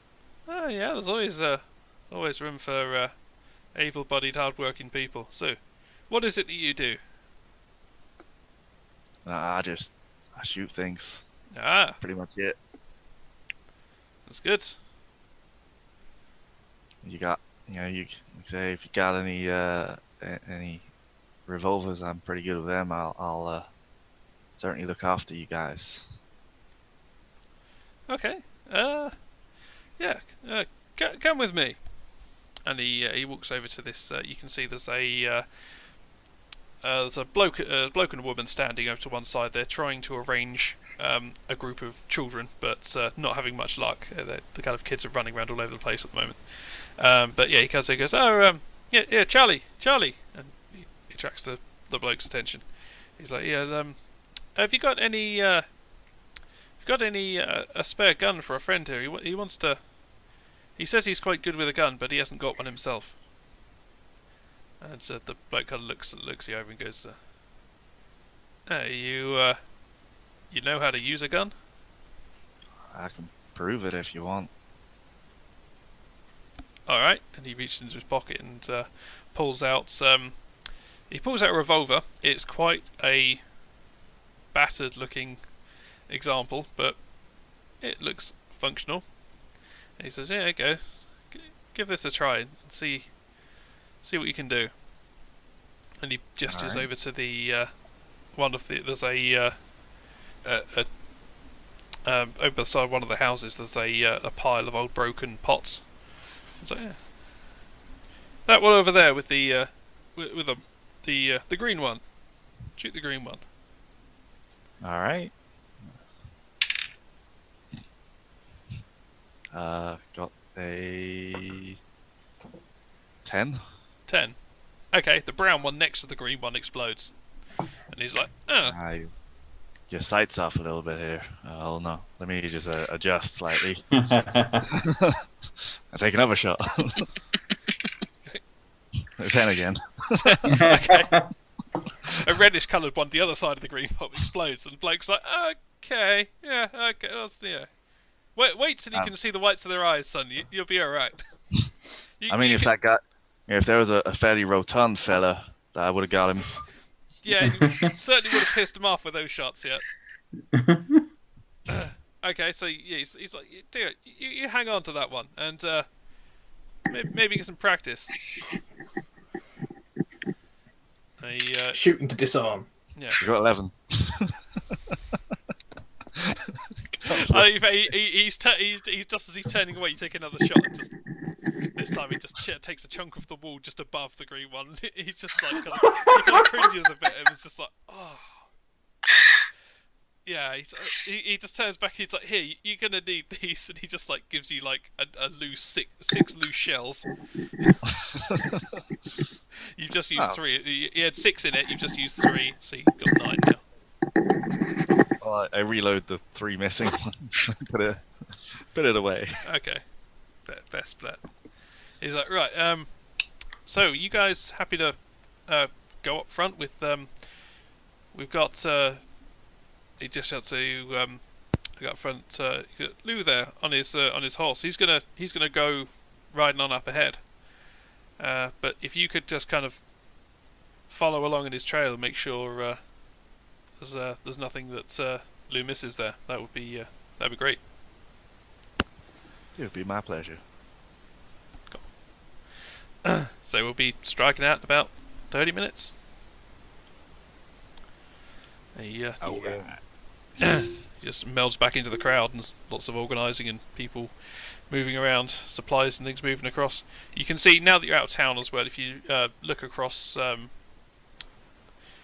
the east, you can see there's a patch of scrubland over there, and you can see people kind of moving from the little caravan over to there and back again, bringing armfuls of baskets of things. You assume some kind of like food stuffs that's been growing in the fields over there. So yeah, unless you guys want to do anything now, you can head off. I assume by now I've probably managed to make my way back from my trips to the blacksmith. Yep. Yeah, you're all there. I'd like to ask the other smith lady if she has any rags or spare leather that I can wrap around the knot handle of the scythe. Yep. Her name is Maggie, by the way. The smith. Okay. Yeah, she's like, yeah, sure. If you come with me, she leads you to one of the wagons, and you can see that inside this wagon there's like a small travel forge, and it looks like she's basically most of her smaller bits have been loaded into this wagon. And she says, yeah, and she kind of goes over and opens up a trunk, and there's pulls out a few sheets of leather she's got in there. You recognise some of them as ones that have come from the merchants that you rode in with. She's like, yeah, one of these would probably be alright. If you want, I can help you with it later on. We're about to be heading off in just a minute, but I mean, you could wrap this around it. She kind of hands you just like some thin strips, which you could wrap around the end of it for now, if you wanted to make a makeshift weapon from it. Yeah, that's brilliant. I will be back to inspect your forge. I love the idea of a travel forge. We can get some amazing stuff going with this. Yeah. She nods and goes, yeah, it's we'll set it up once we arrive. And she passes hands you over that. Do you want to attempt to kind of cobble together some kind of weapon with this cord or this cloth? Yes. I'd like to kind of craft a sort of a makeshift handle. Okay, that'd be a craft check. Now, as we're in the travel forge, does this count? So at the moment it doesn't, because everything's being packed up to move. So you haven't got free access to all the areas of the forge. Okay, in which case it's a 12. 12. Okay, yeah, you managed to loop this around fairly well. You can feel that after... it's not the tightest of fittings, and you feel that it probably will come loose fairly soon. But you can do a better job of it later on. But for now, you have basically a functioning blade which you could use. It's basically like a long knife or a short sword. But better than nothing. That'll do.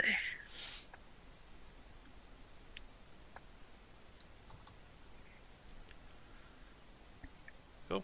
So, anyone else want to do anything before we get moving? I'm going to make sure I give Maggie back her hammer. Cool. Yeah. As she's grabbing the cloth out, you kind of sidle up next to her and slip the hammer to her, and she grabs it and goes, "Ah, thank. That's certainly something I'm glad I didn't leave behind. Thank you. I'll sort something out for you later on." It'll be my pleasure. And she He just smells a horrible shit-eating grin. Makes everyone slightly uncomfortable. she kind of keeps her smile with a bit of force and just like drops the hammer into the trunk in the corner. Yeah. Cool. And then you hear a Will, one-eyed Will. He gives a "It's all right, time to be heading off," and gives out a whistle from his cart. He's riding the lead cart, and the train sets off. Woohoo! And yes, you head out. So what we're going to do now is call a 10-minute break, Mm-hmm. and then when we get back, we will deal with that. So Awesome. be back in 10. We are back with guest appearance from a cat. Cool. Yes, so welcome back. So as you left it, everyone was just about to set off on this journey. I have just sent out to players a copy of a map, which gives you an idea of the kind of ground we're going to be covering, which I will bring up in a moment on the chat. Here we are. So, just to give you a brief idea, the town at the moment, we are up to the north in high noon. Up here, next to the little area of foliage, and the plan is to head south. And each of these little grid marks here is a day of travel. Wow. Right. So, this is something that you don't actually have an in-game map of it, but just for the just for player knowledge, basically, of where you are and where the plan is to head.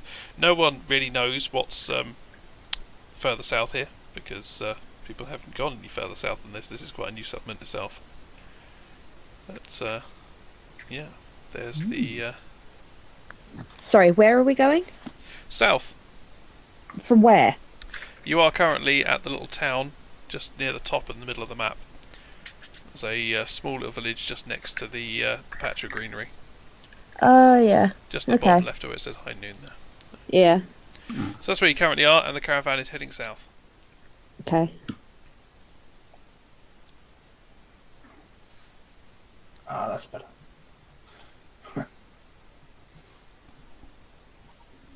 Okay. Do these settlers have an idea of where they want to go? They've not really. They're going to head south, and they're going to head south for a few days and see if they find.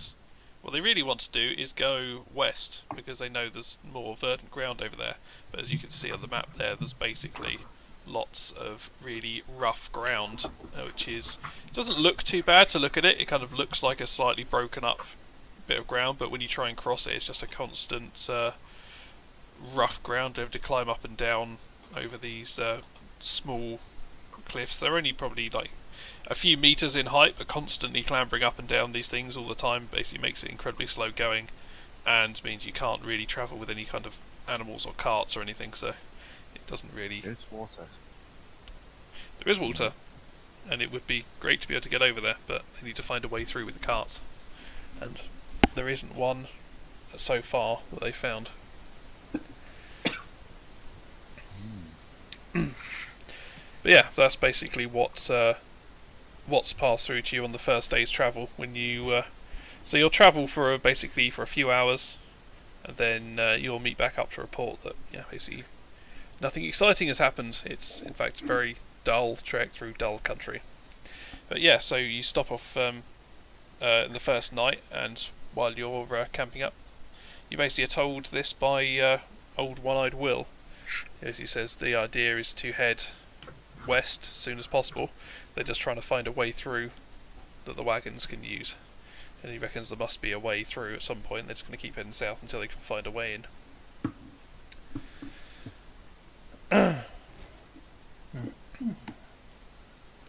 And yeah, when you stop for the night, we've got.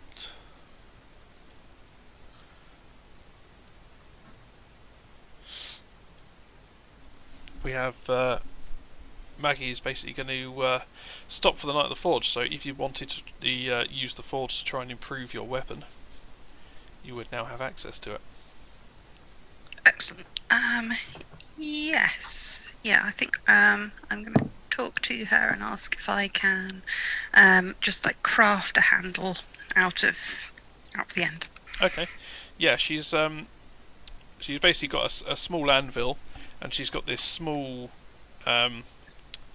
It's what's called the school's a portable forge, which she pulls out, and it's basically kind of like a large metal bucket with some holes in the bottom of it. And when she fills up with this black fuel she uses, after a few minutes it starts roaring away, and you can see it's glowing extremely hot. And she just sets that away from the wagon a bit, and yeah, you can use it to craft a handle on your weapon. If you'd like to take a crafting check. Indeed, I would. Bollocks. I'm going to use a legendary point and re-roll. Okay. Because that was a 1. It's better. 14. 14. Okay. Yeah, you managed to craft a handle on this, so you basically thin out the end and loop it round, and you've basically ended up with something which looks a bit like a one of the old like a cutlass. So you've basically got the blade, and you've just got the long blade. You've just looped it around, so you've now basically got effectively a cutlass. Excellent. Well, I was going to call it Betty the Machete, but I'm now going to call it Douglas the Cutlass. Okay, Douglas the Cutlass. I'll say it's the what did you get? Was it a 14 to forge that? Yeah. I'll say that's an everyday quality weapon that you've managed to make. Cool. Right. I would like to sharpen one side of the horseshoe that I have. Okay. I'm sure you can. So, yeah. So you're going to try and sharpen it to put a blade onto it. Well, it will become the idea, yeah, so that it becomes a blade. Half of it becomes quite a sharp edge, so I can hold one side of it quite comfortably, and cut with the other. Okay, it's going to be quite difficult because it's a very rounded shape to begin with. So you're going to have to put a lot. You're going to have to shave a lot off this, or basically reforge it pretty much completely. So you could either attempt it yourself, or you could ask Bertha or Maggie to give you a hand trying to basically reforge this horseshoe into something more dangerous. Yeah, I mean, I've got a crafting of 5. Yeah, you can give it a go. So the forge is already out, so you could work alongside Bertha, or once she's finished, use it then. Yeah, but yeah, if someone wants to help assist, then that would be because if you heat great. it and hammer it out, you'll be able to get a more sharp edge on it. Yeah, I can lend a hand. I've got a bonus of 7. Okay. I'm going to use a legendary point on that. Okay. And one more legendary point. Burning all the legendary points in one go. That's better. So it worked out well in the end. Okay, so I've got 14. Okay, cool. So yeah, with assistance from the two smiths there, yeah, you managed to basically hammer out this weapon, and basically it ends up being slightly straightened out and then sharpened. So what you've basically got is a hooked knife. Yeah. And they've also put a bit of wrapped a bit of hide around the one end of it to give you something nice to hold on to. So you've now basically got a hooked blade. Yeah. Which with that roll there, plus the assistance from the other, I'll say that can be a cleaned knife. Oh, excellent. Thank you. Remind me of how that affects the... I believe it's +1 damage and +1 to hit. Okay, excellent. So yeah, lovely. Fantastic, thank you. Okay. And anyone else up to anything? You going to try and tidy up your revolver or anything, or? I'm gonna try and straighten that sight. Yeah. Definitely something wrong with it. I believe you have a repair skill. I actually do. Yeah, not a great one, but I have one. 8. 8. Rolled a 5. You do some tinkering on it, and you're certain it's made a difference. But you feel better about it anyway. It's now you've made it your own. Cool. You haven't actually made any actual improvement to it though. Alright, so that's you three there. Kitten, are you up to anything or? Other than repairing things, what is there? Well, you just say you've just set up for the night in this caravan here. So if there's anything you want to do, anyone you want to talk to, you can do. Is there any food? Yeah. There's there's an old woman who's serving stew. She's been cooking it around the pot for the last. So once it's got dark, she's probably been cooking for about an hour or so. I'll go and grab some stew. Yep. You gonna grab some for everyone? No, No, just yourself. just yourself. It's fine. They have legs. They have hands. They can get their own stew. Okay, fine. You say, yep. You go and you grab your stew and you sit there, eating your stew, watching your friends sweating around the forge. Yep, Then I'm happy. okay, cool.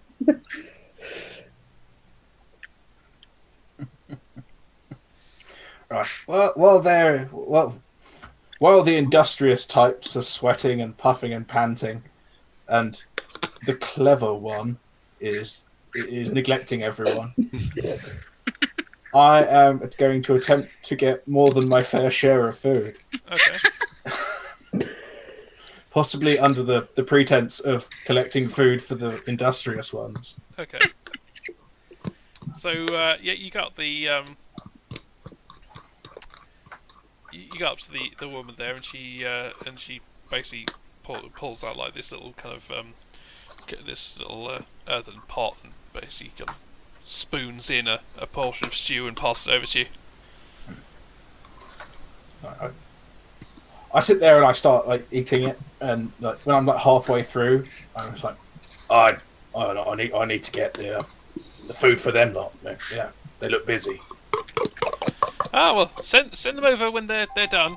Don't worry, it'll be here for it'll still be here.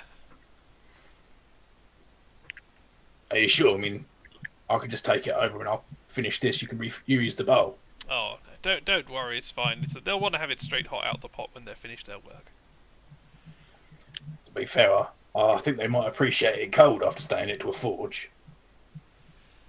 She gives you a glare and looks over at them and she's like, well, okay. And she hands you a pot, and then she just kind of stares at you.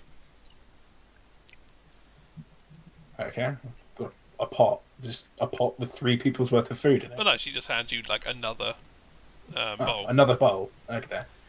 Yeah, I wander over.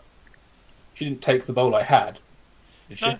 You said you were taking another one, so she's just taking it, and now she's just watching you to see if you're actually going to give it to someone or not. Well, yeah, I'm gonna walk over and maybe decant a little bit from the bowl in one hand into the other. You know, not much, just like some of the more like choicer chunks. Okay. And yeah, And who are you going to give the slightly dechunked bowl to? I'm going to lay the slightly dechunked bowl down next to Doc. Okay. Just be like, for when you're finished. I just put it somewhere nearby. Okay. You know, they all look a bit busy, but you know, I thought I'd get your dinner before before the others took all the good stuff. Ah, much appreciated. Yeah. No, I sit there and I visibly go and check with the other 2 whether they want their dinner yet. Yeah. Okay. Yeah.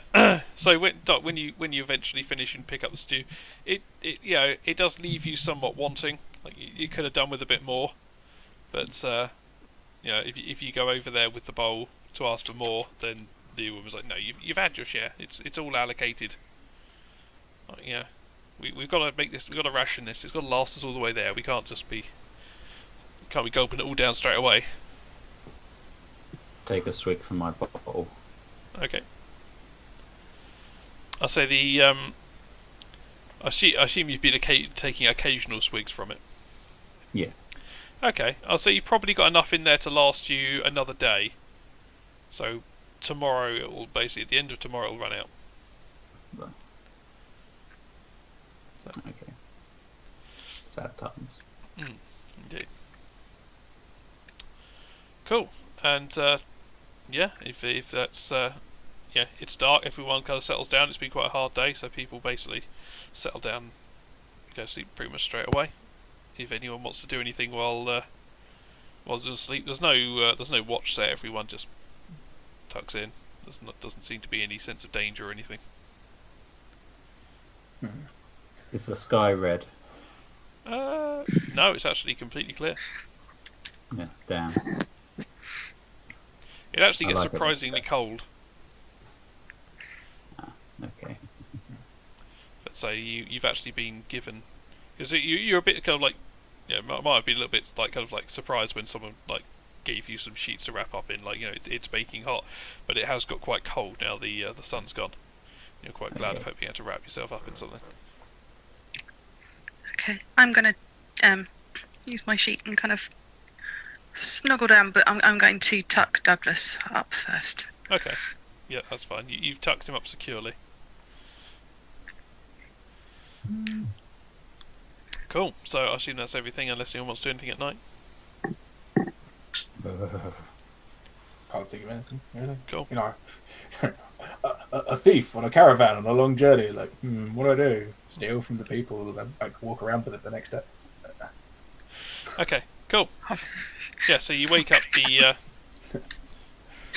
next day, and caravan heads up again as normal. You again take the not quite the lead, because you've got your forward scout on there, but you're walking along, following the trail he leaves.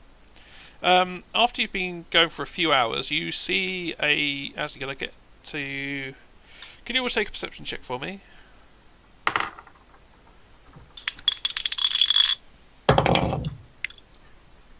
Three. Crit. I'm still hungover. Okay. 6. Could I perchance use my knowledge of sneaking to attempt to like see if there's anyone around? Like specifically look for people who might be trying to hide. So you're like Right. looking behind cactuses and stuff to make sure there's no one standing there. Well, actually, I was more thinking of like I'm looking in the places where I would hide if I was trying to ambush this caravan. Okay. Yeah, go on then. You can use perception stealth to try and take that one then. Excellent. Yeah, I got an 8. Okay. Cool. Anyway, one of you crit, so whatever anyone else got is kind of irrelevant. Okay.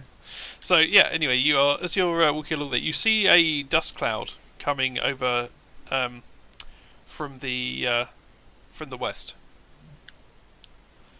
and you suddenly see out of the on a little ridge to your left there. Suddenly, these you just faintly hear the sound of hooves, and then suddenly over this ridge next to you ride over this group of people on horses, and they kind of ride down and line themselves up next to you. It's quite alarming because you saw the dust cloud and you've been seeing it for the last couple of minutes, but there wasn't a lot of noise. There was kind of like the faint distant sounds, and all of a sudden there were these riders kind of coming over the ridge line at you, and it was a bit shocking.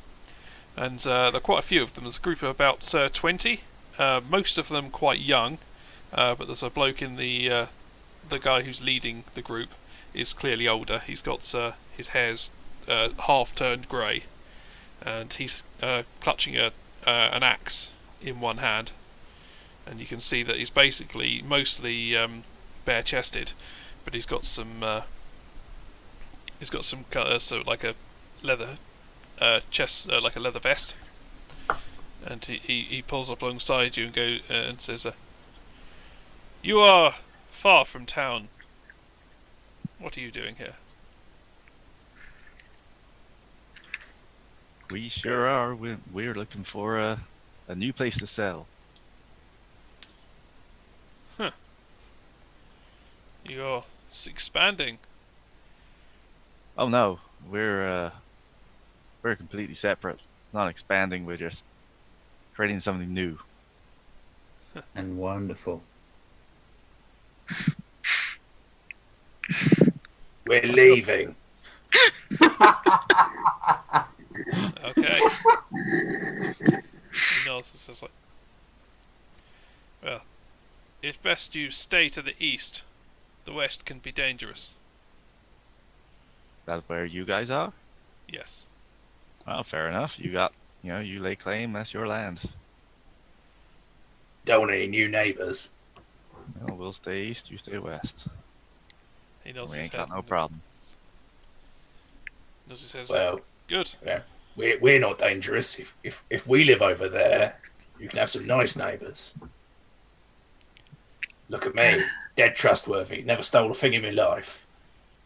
You can see, like, yeah, next to the behind this guy, you can see some of the other guys looking at each other and kind of like, most of them seem to be carrying bows, which is made of some kind of narrow reed, which has basically been bound together. And you see a few of them are kind of like, kind of rubbing at their weapons, and kind of glancing at you, like glaring at you. It seems like some of them don't like the look of you. Yeah. He's like, you stay east, and we have no problems. Your lads look a bit horny for violence. I think maybe you should. Willie, should we stay east? They look a little, you know. At the moment, you guys are on your own. Oh fuck! Because you're basically off ahead of the group.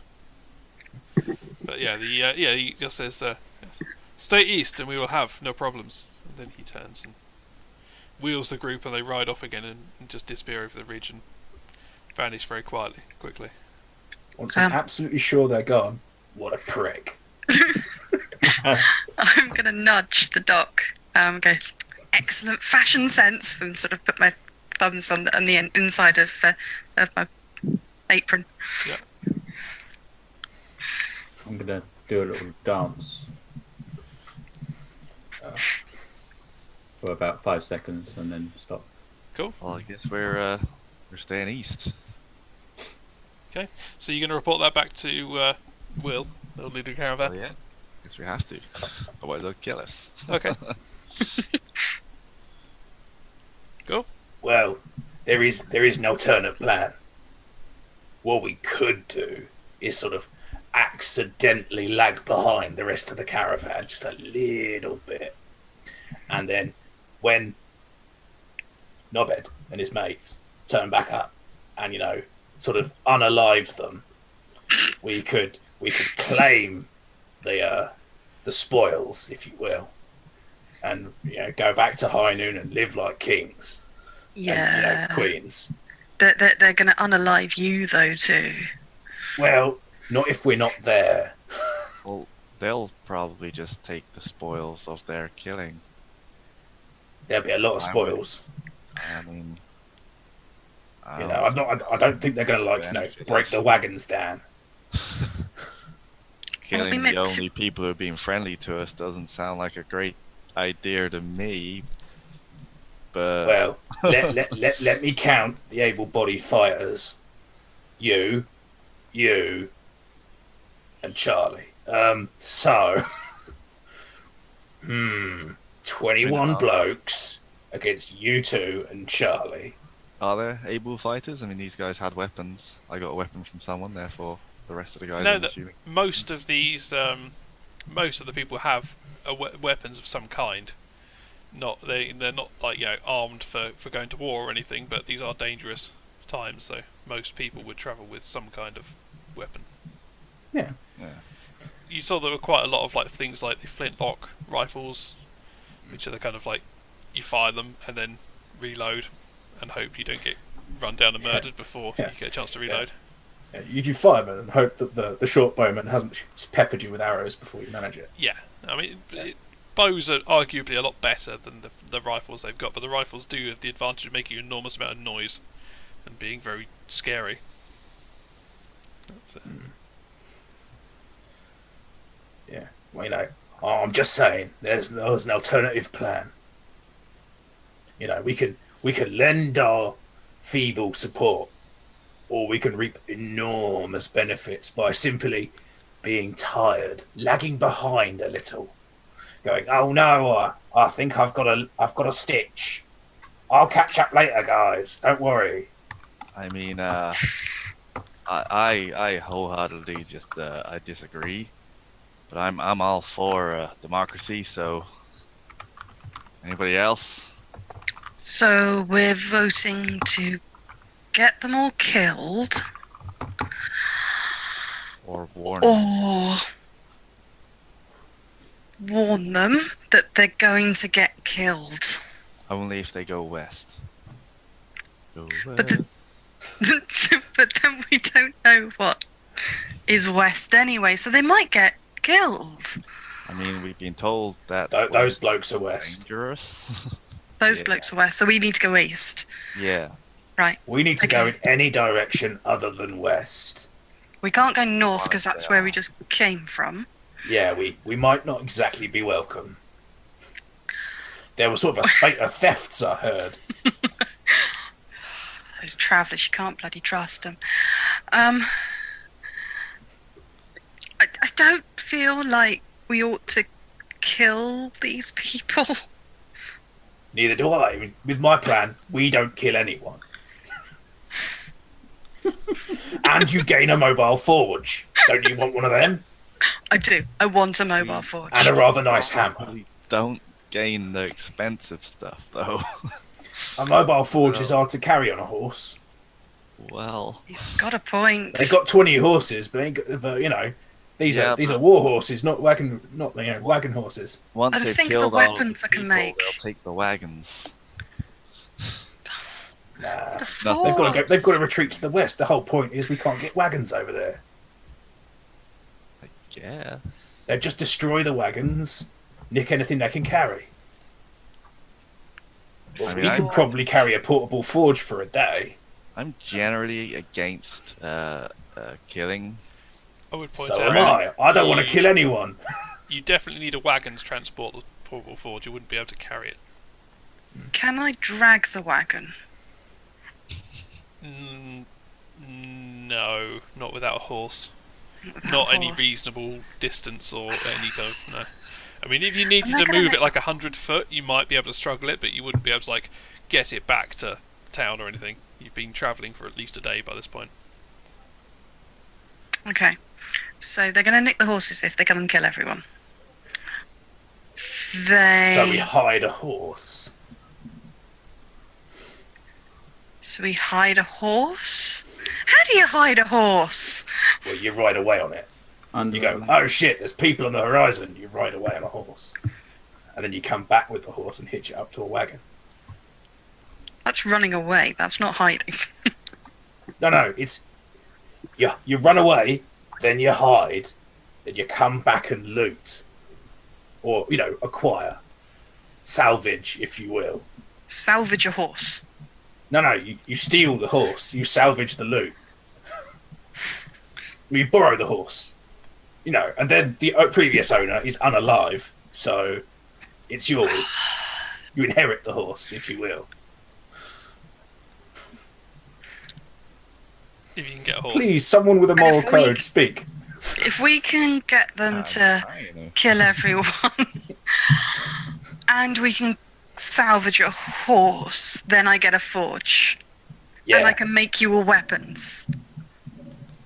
But that Yeah. forge may not be so portable once everyone's dead. Oh, they're fuel, aren't they? And once everyone's dead, we're in the middle of a desert on our own. no, we're a day away from Okay. Tan on our In own. a town that we're probably not welcome because we have nothing. I might not be welcome, Yeah. but like we can get money and leave. We can get stuff, you know. We can return to from whence we came with a vast amount of stuff. You know, stuff.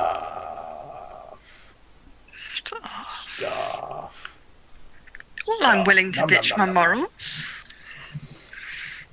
Nah, don't think it's ditching them. It's more like displacing them momentarily in order to achieve a given goal. Like, I don't particularly like that fella. It'd be quite nice if he didn't have any food. Yoink. It's a word I learned. Yoink. I like it. So how about we yoink a horse, wait for everyone to get unalive, and then we yoink their belongings. Just gonna say no. Absolutely not for that. I love that you're thinking on your feet. If I was on a horse, I could think on my ass. I don't want to be putting you down or anything, but no. We Well, you know, feel alive, feel perfectly entitled to stay here, and I'll be collecting that gun later. You know, do your best. I mean, I'm gonna go speak to Willie and let him know what's happened, so we should not be made unalive. Has Doc still Ideally. got that alcohol on him? I love how Doc's shown no compassion to everyone else. He's not going like, no, we should keep people alive. You assholes! What the hell? No, I've got my drink. I'm happy. I'm going to wrestle the drink off of him and kind of put a little bit onto a cloth where I'm this not cloth letting you came have from. it. We'll let that. If you want it, you're gonna have to grapple me for it. I'm going to grapple you for it. Grapple checks. Dead hands. Just clears that down. This is the point where they're both bombs. Okay. Just drop You it. don't- You don't need to. Oh god. How did you Botched. drop it? You botched. Excellent. I am Dropped. taking away the alcohol, putting a little bit on a cloth because it's quite strong, and handing it back to you. I think as you botched, didn't you? Yeah, I did botch. In that case, I think the I think Beth, you easily take this away from him, and just like while he's not really paying attention, and then in his eagerness to get the bottle back from you, he tries to snatch it from your hands just as you're going to hand it back to him, and he just knocks it out your hand, and it just hits the floor and shatters. Oh. I start trying to lick the remaining liquid off the off the ground. Okay, yeah, you managed to get enough. You managed to get a little bit left. There was a little bit left in like the neck of the bottle, which you've managed to kind of cut your lips a bit drinking. But yeah, Yeah. it's like the last glorious liquid. Oh, and then it's gone. Dirty little mudsucker.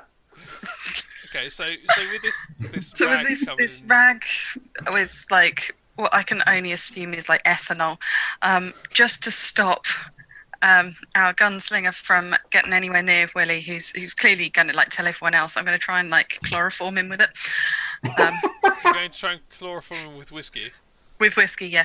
But I'm Yeah, assuming that it's like really smells bad bad. whiskey, so it's just going to be like fumes in his eyes. So Yeah, he I'm can't talk. assuming it would be unpleasant to have someone stuff a whiskey-coated rag in your face, but it would be a bit like stuffing your fist in someone's face. It would also be distracting. It's not going to like knock him out from the scent of whiskey, but it would No. certainly like be unpleasant. It maybe stop him from talking to Willie for a little bit while we try and convince him otherwise. Okay, if you're You going to be assaulting Jimmy? doing that, I guess it would be a grapple check because you're trying What to the basically hell is wrong stuff with the thing in his face. Oh. PvP activated. Apparently. Of course, we could also have some input from Doc and Kitten as well because Yeah. they're sitting there very quietly while this is happening. What we doing? Yeah, I'm on the ground, just licking it. 13. No, 11. Okay, I have an unpleasant rag in my face. Okay, yes, you just grabbed you and like wafting this rag at you, like What the hell is wrong with you? I'm basically just watching my world implode. okay. And I'm busy cutting my tongue with it. Mandy, what do you think of the plan? Sounds alright. Whatever.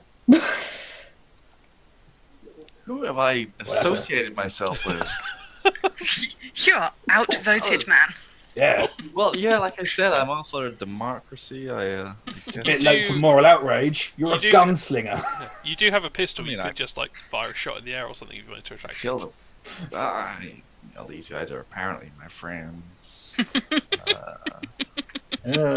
I just wave at him from the ground. Exactly. So what does that say about you? But I guess, yeah. Well, that's the plan. I'll have to go with it for now. Acting all high and mighty, I would point out your singular skill is murdering people. Murdering bad people. Well, la-di-da, moral judgment. Yeah. That That's don't know so what much we've better got. than just nicking stuff you need. Yeah. And I need a lot of stuff. Awful lot of stuff. Stuff. I mean, there are lawful ways of getting stuff. I mean, these guys gave me this gun for like nothing. More to fool then. I didn't even prove that I could use it, and they still let me have it. It was brilliant. And imagine how much more you could get if you just, suggested you might utilise it. I mean, they also have guns. They wouldn't have given me their only gun. Well, yeah, but if you say corner one individual person, I mean, with why their do we- one individual gun, and when, Our- say, our for whole example, give me your fucking horse. Yeah, I mean, our whole plan here kind of revolves around our guys losing. What if they win? Then we come back and say we were scared. Well, I mean, Oh no! we volunteered ourselves as, well, I volunteered myself as a guard.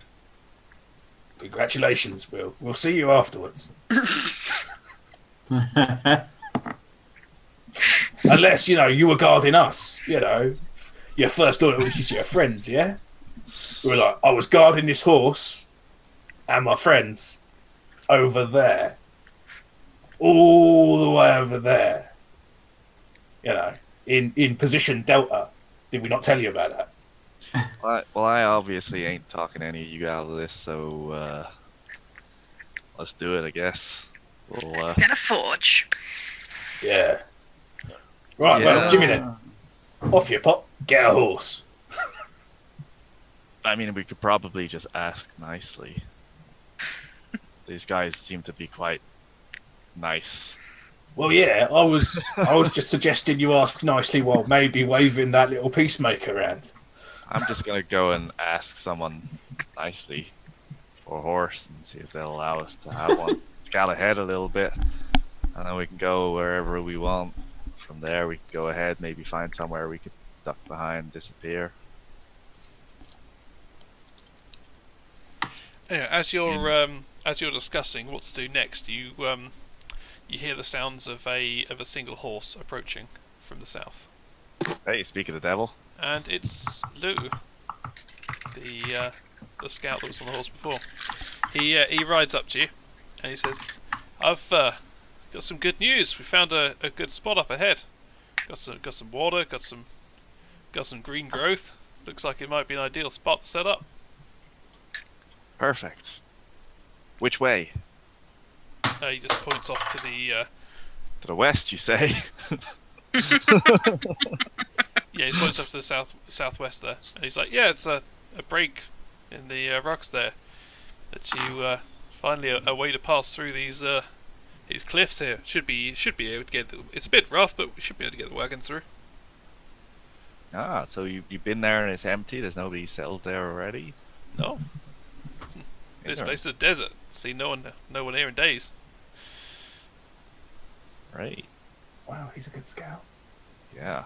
He managed to miss, the tracks of 20 people on horseback. I was gonna say, aren't we in a desert? With Isn't a it huge basically dust cloud. The open. That anyone within 3 or 4 miles would have seen the 20 people riding up to us, speaking to us, and riding away. No, because it's a desert, but it's not flat. It's not just a completely Right. flat. It's kind of the ground is very broken up. Really. So yeah, there's lots of hills. I mean, these horses basically came over a hill to you. It was only because you crit that you actually managed to see them so far ahead as you did. Because you're literally going across these right at the very edge of the broken ground. So this is basically as close as you can get to it without actually having to divert the wagons. So the ground is pretty broken up around these areas. So it's actually surprisingly easy to miss people around here. Okay, so we actually feasibly could lead our own friends into the trap and disappear. Well, from the sounds of it, this guy's I mean, planning on leading them there himself. He's just said that he's found a Oh. place over there. yeah, all right, yeah. Go tell Willie. We'll see you there. We'll Yeah, go ahead Okay. and we will meet you there. Okay. He nods to you and rides back to the camp. So basically, yeah, you guys head in the direction he pointed, and you can see there's actually a path basically through the outer kind of rock face where it kind of smooths off for a bit, and you can kind of head like a few hundred meters past these, and it kind of opens up into a small valley, and you can see there's actually some reeds and things growing up along here, and there's actually some water, which is pretty good place to set up a small town. So yeah, you guys head here. Are you gonna wait here, or are you gonna go back to the caravan, or? I'm gonna fill my water skin. Okay, yeah. I've been running around with an empty water skin all this time. Yeah. Yeah, you guys have basically been going back to the camp for water whenever you need it. So is there anywhere nearby that we can hide and watch them get massacred? Yeah, it's really easy to hide around this area. So you're Perfect. literally on foot. So. I guess we disappear somewhere and sit back and watch the massacre happen. Okay. If it happens. Yeah, you sit back. The wagons turn up.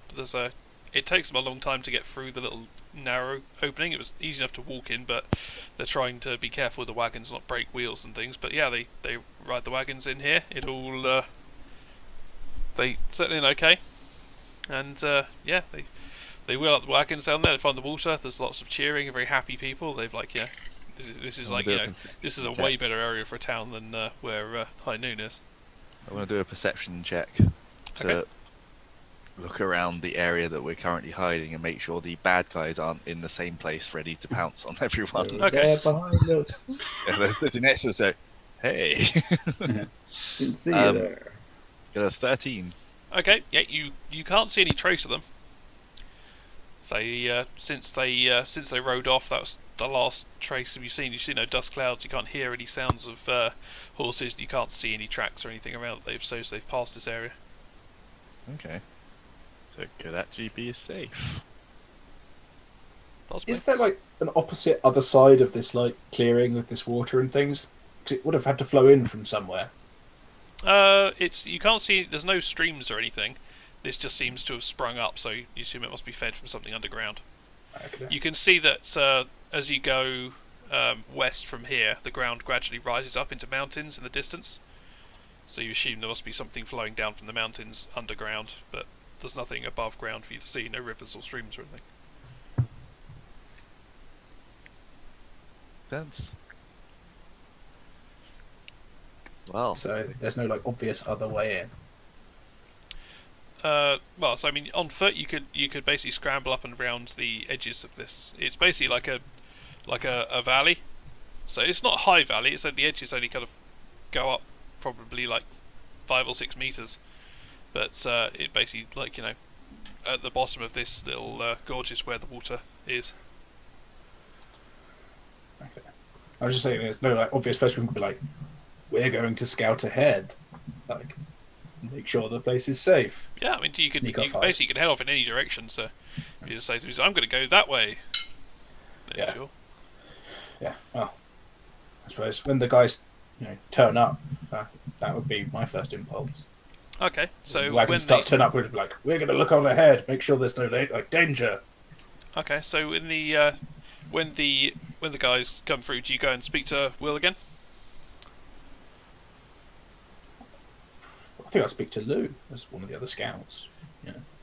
He's with the main caravan now. Yeah. So Oh yeah, but being that he is a scout, yeah. it would make more sense to tell the scouts where you are Okay. because they're the ones who could come and find you.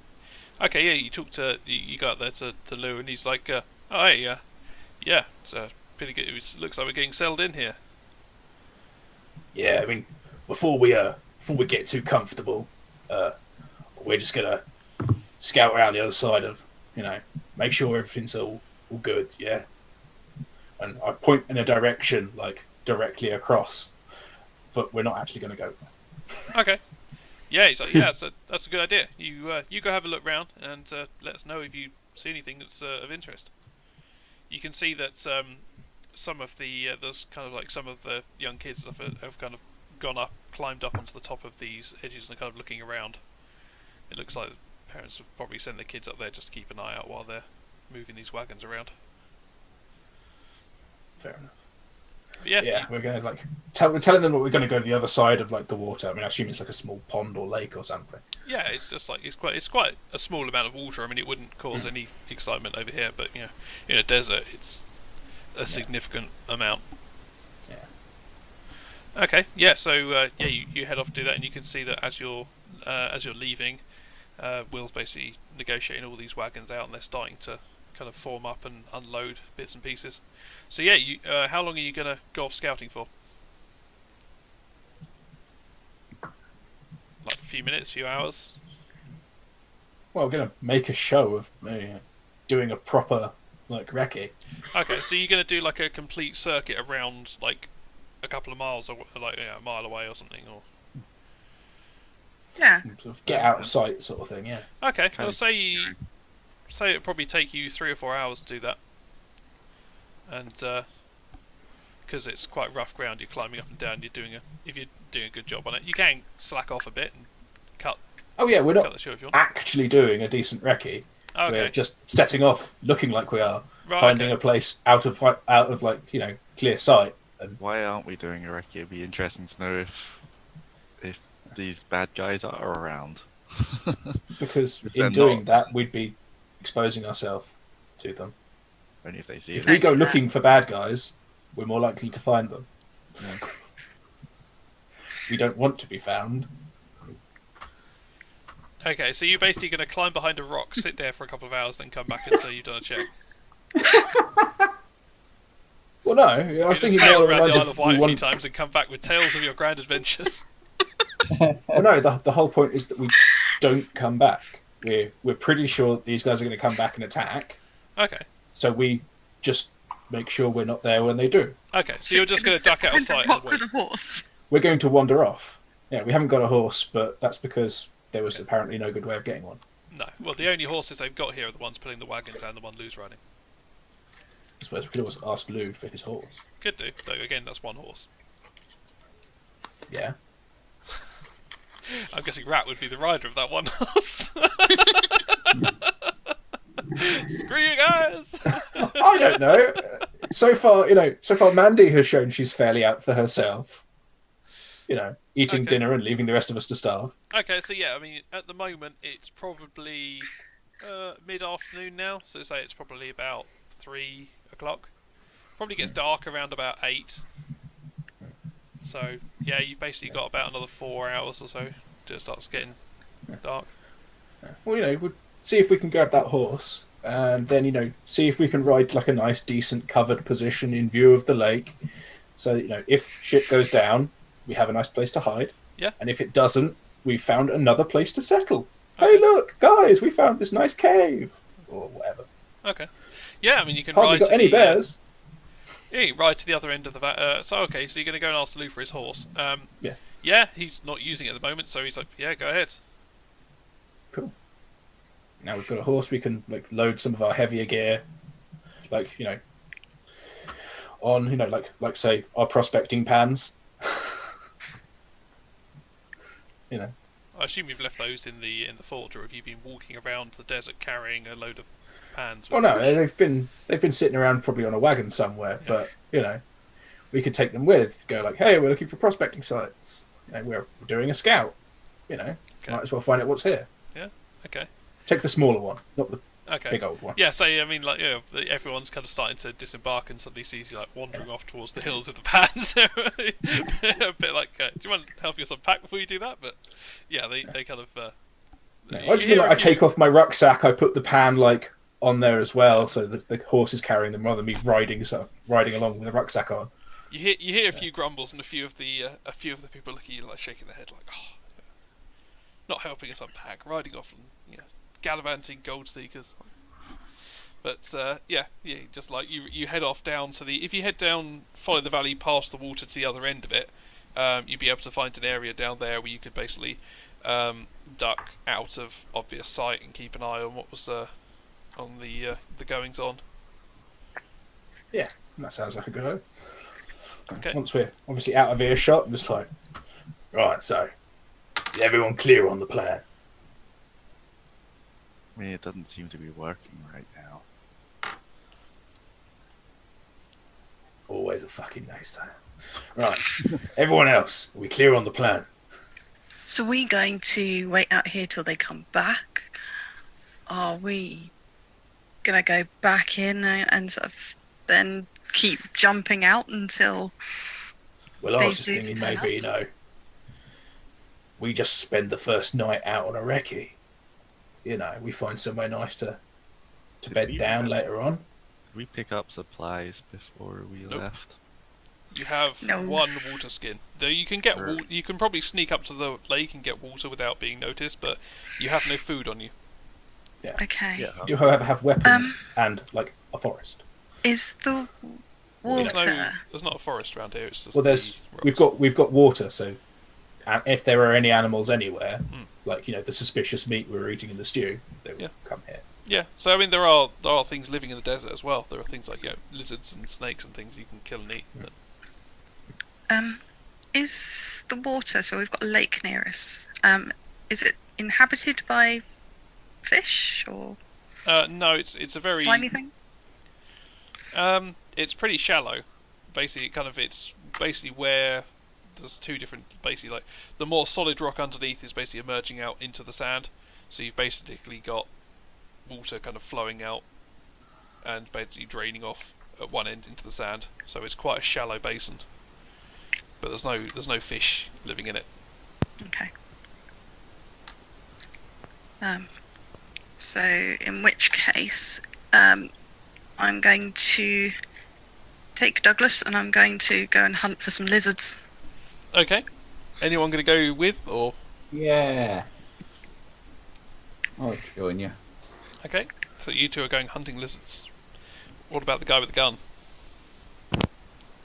I've not got that many bullets. I guess it depends how hungry you are, really.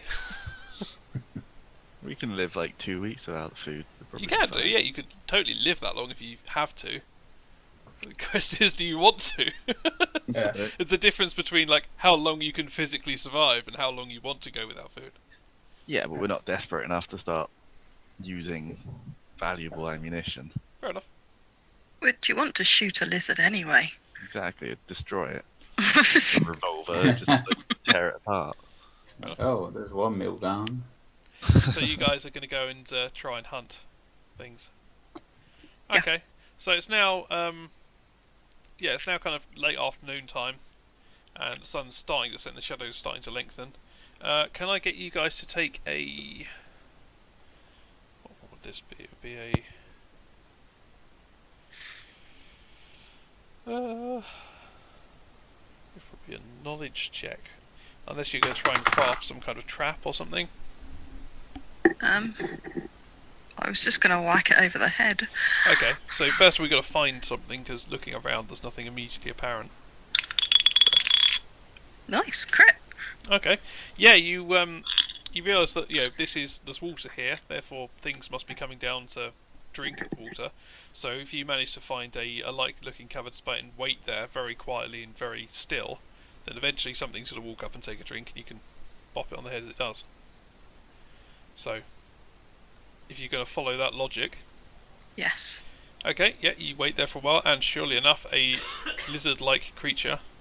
You see motion in the scrub down near the water's edge, and a lizard approximately like about 3 foot long, kind of moves in small, short, jerky motions down to the edge of the water and takes a drink. I say that because you've got the crit, you've managed to position yourself very close to it. So, if you want to try and take it out, you can make an attack roll. Yes. I assume you're using Douglas the. I am using Douglas the Cutlass. Yeah. Because I have literally nothing else.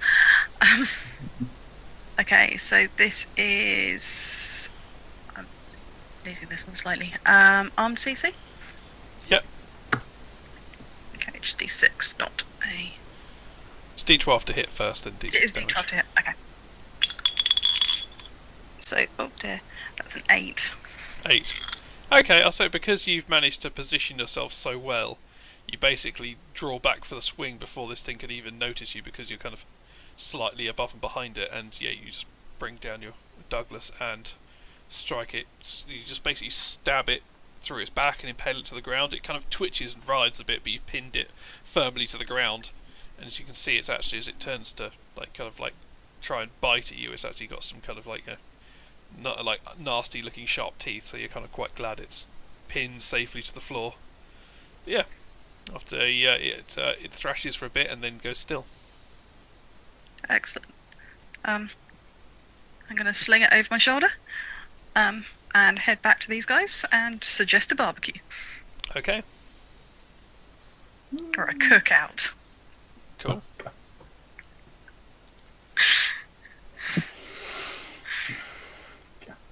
Do any of you guys have the capacity to make fire? Already would.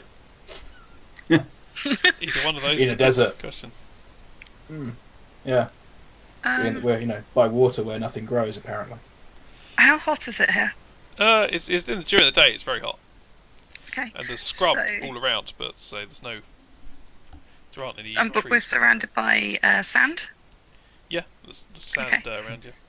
so I'm going to bury it slightly in the sand, Okay. so it kind of cooks using the sand, Ah, yes. Okay. and bake it. Good plan. Yeah, if you put it on the where the sun's kind of setting down, you find like a nice kind of angled bit there, and just bury it under. I mean, as you kind of touch the sand, you can feel it's hot to the touch. So, yeah, you put it in there, leave it for an hour or so, and then when you dig it out, it's hot through. If not, yeah, at least it's hot. Grubs up, guys. Yeah. You each have a small slice of lizard. I'm going to say there's just about enough for all of you. It's not a feast by any stretch of the imagination, but it certainly beats having nothing to eat at all. Tide us over. That'll tide you over.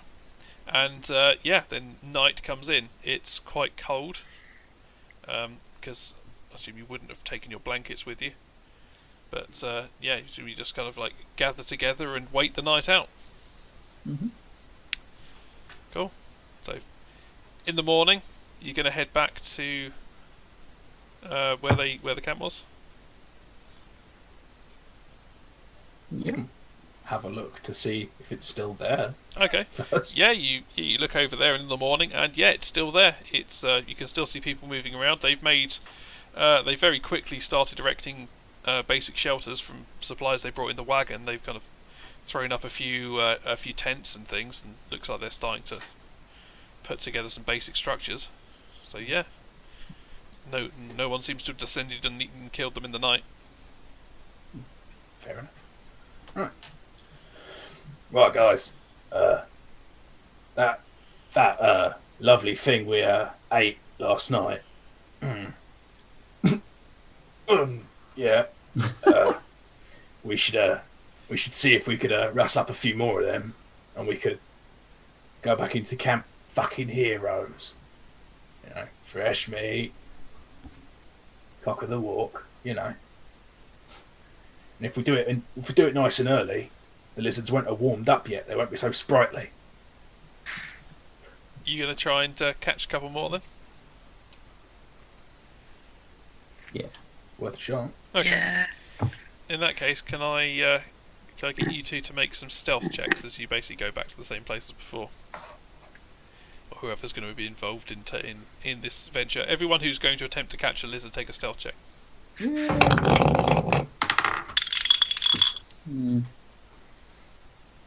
A rich, juicy 18. Okay.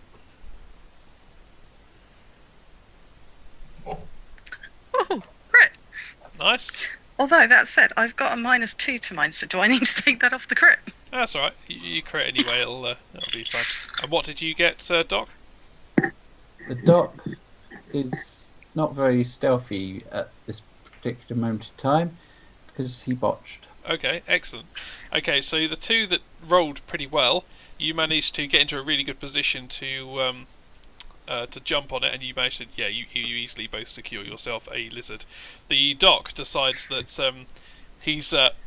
what he's going to do is he's just going to sit in the position, and he's just going to jump on it and throttle this thing because he thinks like stabbing it is just going to be, it's going to damage the meat, it's going to cause like problem. It's not going to be good. So he decides to do this. He grabs it and he grabs this lizard around and he says, "Ah, great, got it!" And it thing just turns around and sinks its fangs into his hand, right in the juicy bit, just between the thumb and the finger, and latches on. Very tightly. And can I get you to take a poison resistance, a poison save? 10.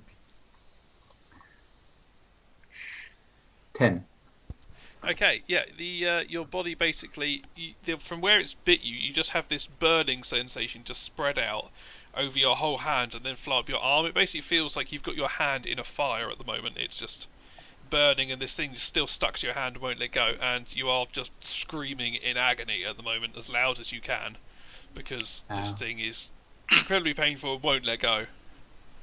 And yeah, the rest of you just hear this like hideous scream from the dock as he's basically flailing his hand around with a lizard attached to it. And people are starting to run up from the settlement, hearing this scream from the other end of the valley. You can see people running up with guns drawn, like thinking you're under attack. Is anyone going to help the dog, or is they just going to stand there and watch? Yeah, I guess I'll go help him. So I'll run up and it's like, kind of grab the lizard and give the mouth a bit of a squeeze at the edges, seeing as it seems to be fixated on him. Okay. Can I get you to take a grapple check? Against a lizard? Yep. You're trying to get it to remove its jaws from his hand. I mean, I could just slap its neck. Oh, you could just kill it, yeah. It was just like grab his hand, grab the lizard, and just twist. Okay, go for an unarmed attack, then just see if you can just like grab this thing. Where's my character sheet? 9. 9. Okay, this thing is just like threatened, but it's a combination of this thing thrashing and the dock going absolutely mad because he's just spinning around, flailing and shaking his hand in the air. You actually just can't actually get hold of this lizard because he's flailing so much. So, yeah, unfortunately, you just like I'll say you managed to grab the dock and throw him on the floor to stop him thrashing around so much. So someone else can actually assist with this, because. Hey, Mandy. If anyone else wants to. Mandy, I feel like you could help here. I don't think so. All right. What do you want to help with? Lizard situation. Lizards. Yeah. Bitey lizards. If we help, are we going to like lose our lizards?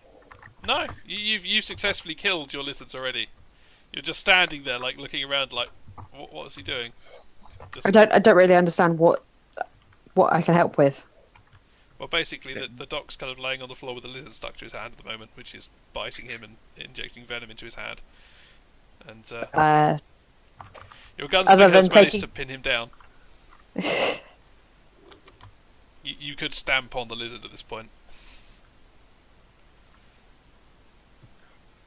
Okay, I'll stamp on the lizard then. Cool.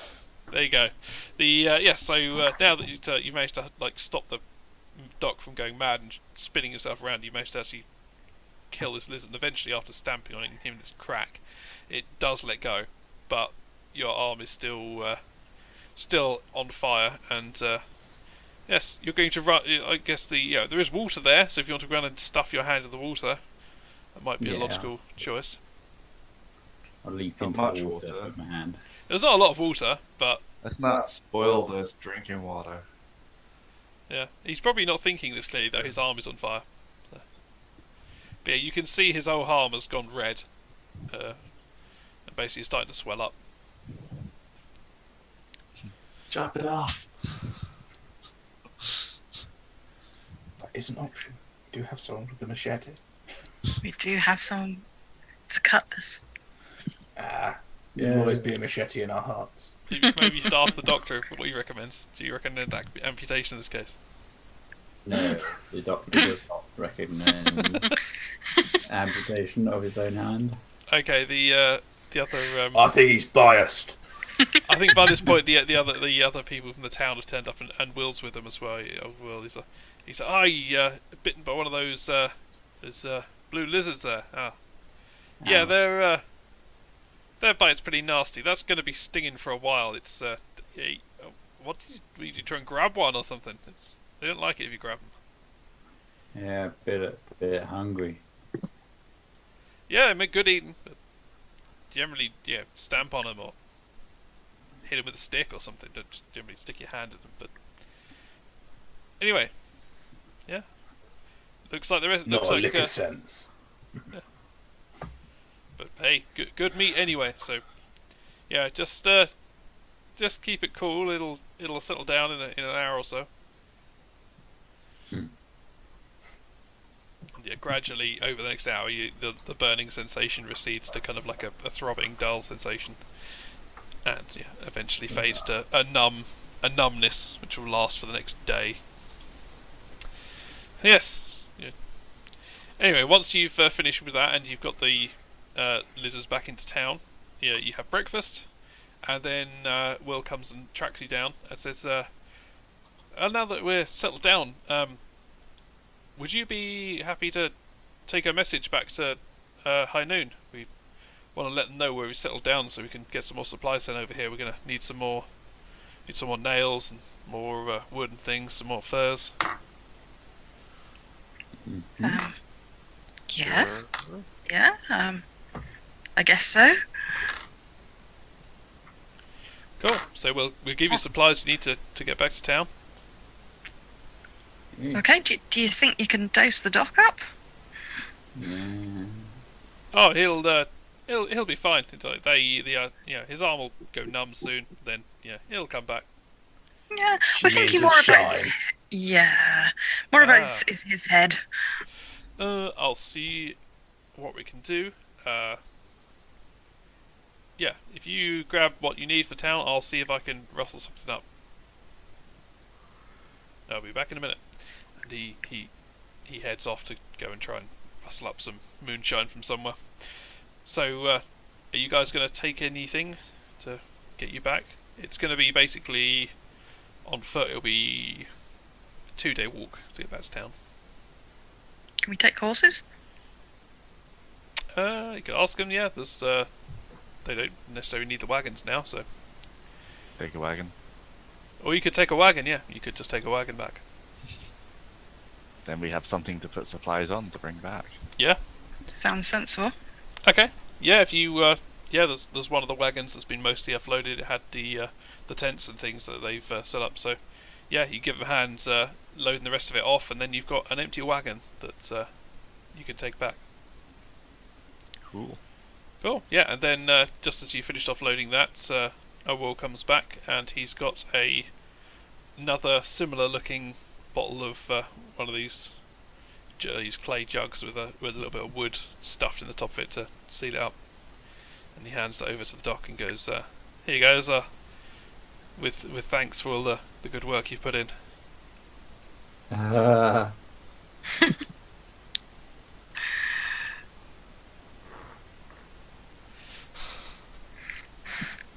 Well, he seems happy.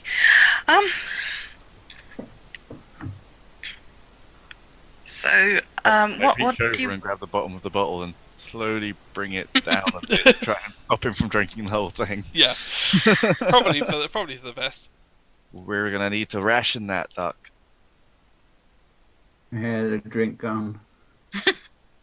Still in your hands. It's just you gotta ration that. You gotta slow down. It's gonna last you all the way home. One of the things they'll give you as well is a small barrel which they've topped up with water, so that should give you plenty to get you back home. And some food. Yeah, we'll give you some rations, basically some like dried meat And some bedrolls. and some strange orangey, squishy fruit, veg. Yum. Swede. So something like that. But, yeah. It's the morning now, so if you head out now, we'll be back in. Should be back in about 4 days. Ah. Do we tell Lou we're taking his horse, or do we ask? He hasn't asked for it back Leave yet. him. Well, he hasn't Leave seen him you a note. since you've come back. So if you want to ride out of town with his horse, you can do. So you can have a horse and the wagon with another horse. As well. Okay, yeah. Yeah, you head out. Okay. Do we need to take a message with us? That's a good No, idea. it's the Will's just said basically head back to town. They've already arranged for more supplies to come once they settle down. It's just Okay. they just basically need someone to tell them where to bring it to. Cool. Let's do this. Yep, you trundle on out. Basically, it takes you 2 days to get back to town. Nothing really exciting happens along the way, unless you guys want to make any diversions rather than go straight out of town. No, I think we sat on enough lizards. Okay, cool. Yeah, you make it back to town again, and yeah, you turn up there and head down to the general store, and the old miner you met during the arm wrestling contest is behind the counter. He says, "Hi, how can I help?" You're here Actually, I'd ask for- one, but on our way into town, is Maggie's old house still boarded up and inaccessible, or has someone new moved in? No, it's it's currently empty. You still got the big anvil out the front, so it's not exactly boarded up. She just basically left it. Well, I'm going to suggest to Bertha that we take the anvil back on the wagon, because that would be something that we would if we leave it here, we're reasonably going to have to trade to get it back at some point. Mhm. Also, it's something we'd want. Even if we don't need it, it's a large quantity of iron. Yeah. Also, it's a really good place for me to hide at Maggie's old house when we go into town, so that all those people we were chatting with when it suddenly went missing, including John. He had a chat with some dude who looked really greasy, and then all his shit went missing. Yep. Me not strolling that into seems town fair is probably a enough. great idea. And technically, what we can do is we can make sort of homemade shot. If we've got the anvil, then we've got the ability to make ammo potentially. Not good ammo, but ammo. So you're gonna try and load that anvil on the back of the wagon, yeah? Yeah. Okay. I'll say that'll take quite a bit of time and quite a lot of effort because it's a big old anvil. One of the reasons she didn't take it in the first place is because it's a gigantic, great, heavy lump of wood, or metal rather, which is doesn't easily travel. That's why she had a smaller one she took with her. But yeah, you can, because the wagon's otherwise empty. You can get it in there. It's the wood certainly groans and sags a bit under the huge weight. It's not really intended to have that much weight in sitting on the boards, but it doesn't buckle or give way. Yeah. Yet. I mean, this is clearly a master-crafted wagon with all of the latest MOT status and everything. It's not like an old crappy wagon from Western Town or anything. But yeah, it hasn't fallen apart on you while it's stationary. Well, from what we can see, iron is clearly more available here than wood. Yeah. So, this wagon's quite likely to be pretty damn sturdy, because they're not going to run out of iron brackets and nails, but they might run out of wood. Yeah. So they do happen to have an iron mine on town, but there's not many woods nearby. Yeah, exactly. So it's not so worrying about the wood creaking isn't so much of a problem, because it's probably reinforced the hell out of with iron because there's more of that around. Cool. So yeah, you've come back and you've given you've told the shopkeeper about where they are, and you've loaded this anvil into a wagon.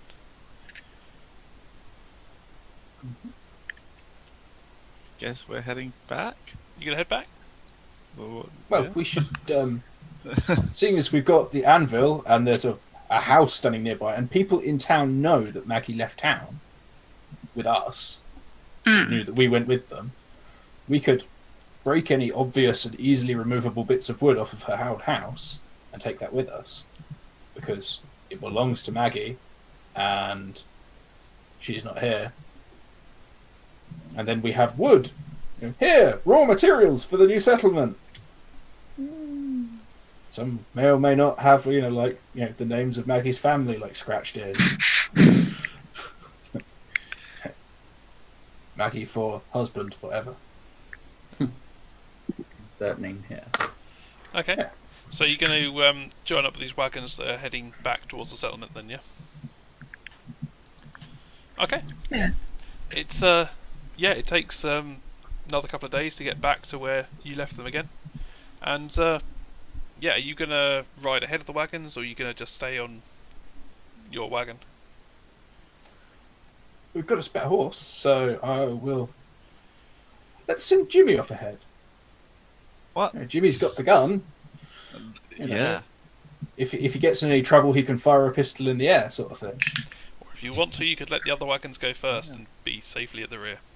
I was going to say, yeah, we should do that rather than sending me ahead to fire my pistol so you can come recover my corpse. Okay. Yeah, so you guys going to go at the back, yeah?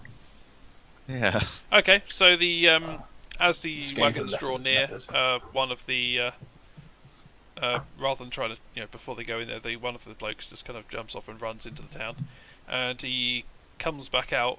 And have you come up to basically a few people have gathered around? Are you joining them or waiting for someone to come and tell you what to do? Join them, I guess.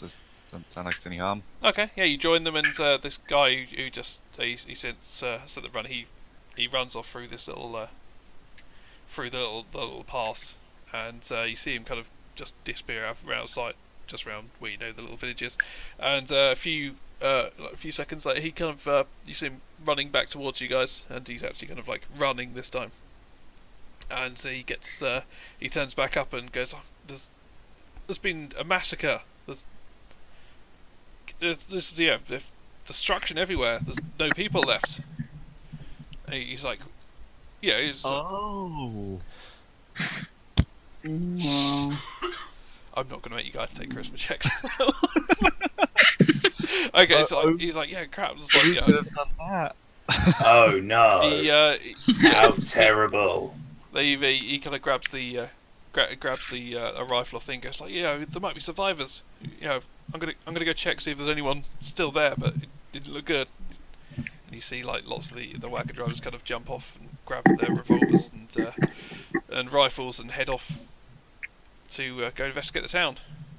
You guys going with? Give it 10 minutes. you're gonna wait for the wagon for a bit. We'll guard the wagons. Okay. Yeah, sure. Okay, you guard the wagons, and these guys go off, and they look around. They come back a few minutes later, and they go, "Oh, looks like it must have been those nomads. I've heard they kind of travel around this area, but I've never heard of them do anything like this before. I mean, we trade with them sometimes, but they've always been decent enough to us. But well, I mean, that's just brutal."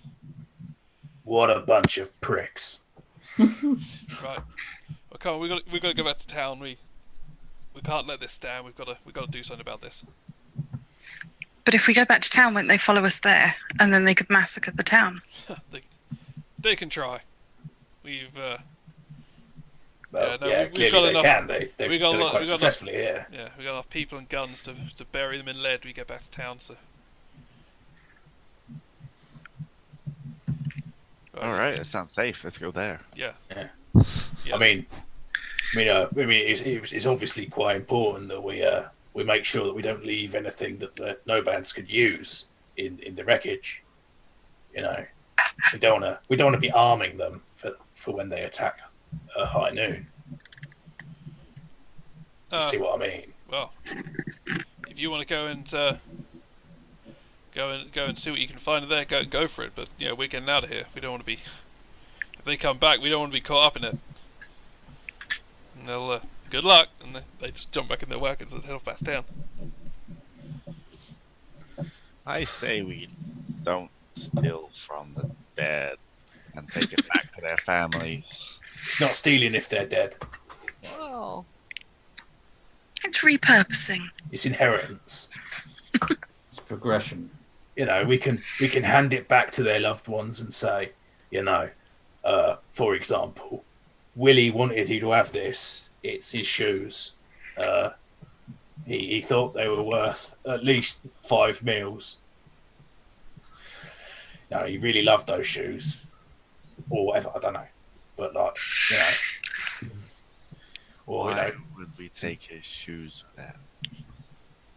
Well, I don't know. just He might be wearing nice shoes. for Good idea. sake of argument, you know, we might want to upcycle a mobile anvil. Yeah, It's good for the environment. that's We got a real anvil. yeah. We ain't got a forge. Yeah. You know, that's like saying, "Oh, I've got a really nice nail, but I've got no hammer." Well, there is a forge back in town Oh yeah, at the house of the now dead Smith. You have a I house. killed Maggie. Yeah, I try to tell you. After she helped you. we didn't kill anyone. Oh, I didn't even kill a lizard, did I? I can't remember. You did. I did. You brutally yeah, murdered okay. a lizard as well. Not even I brutally animals murdered safe a from your lizard. predators. But that's you know, that's the extent of my brutality. So yeah, you guys gonna head in there and loot what's not Boldly, nailed down? boldly reclaim. Yeah. Boldly reclaim and recycle. Okay. Reduce, recycle, reuse, as they say in High Noon. Okay. Okay, yeah, you go in there and yeah, you come into the scene of devastation. You can see that the there's a lot of the older folks are there. You can see Will stands out with his grey hair. He's laying on the floor with his chest caved in, and you can see there's the Is he other wearing a nice older pair of men and women boots? are around. Are any of them wearing good shoes? Uh, Or nice clothes? yeah, there's a couple of some decent clothes, and the Will himself had some decent boots. He tended to ride around the wagons; they didn't get that worn. So yeah, good boots are precious commodity in the desert. Did he or did he not have, you know, similarly sized feet to me? Oh yeah, I'll say he has similar sized feet to you. So yeah, if you want to steal his boots, you can. It's not even a question. Like, It's like, of course I would steal his boots. yeah. Good man, he died with his boots on. Go. Oh, fuck, it won't.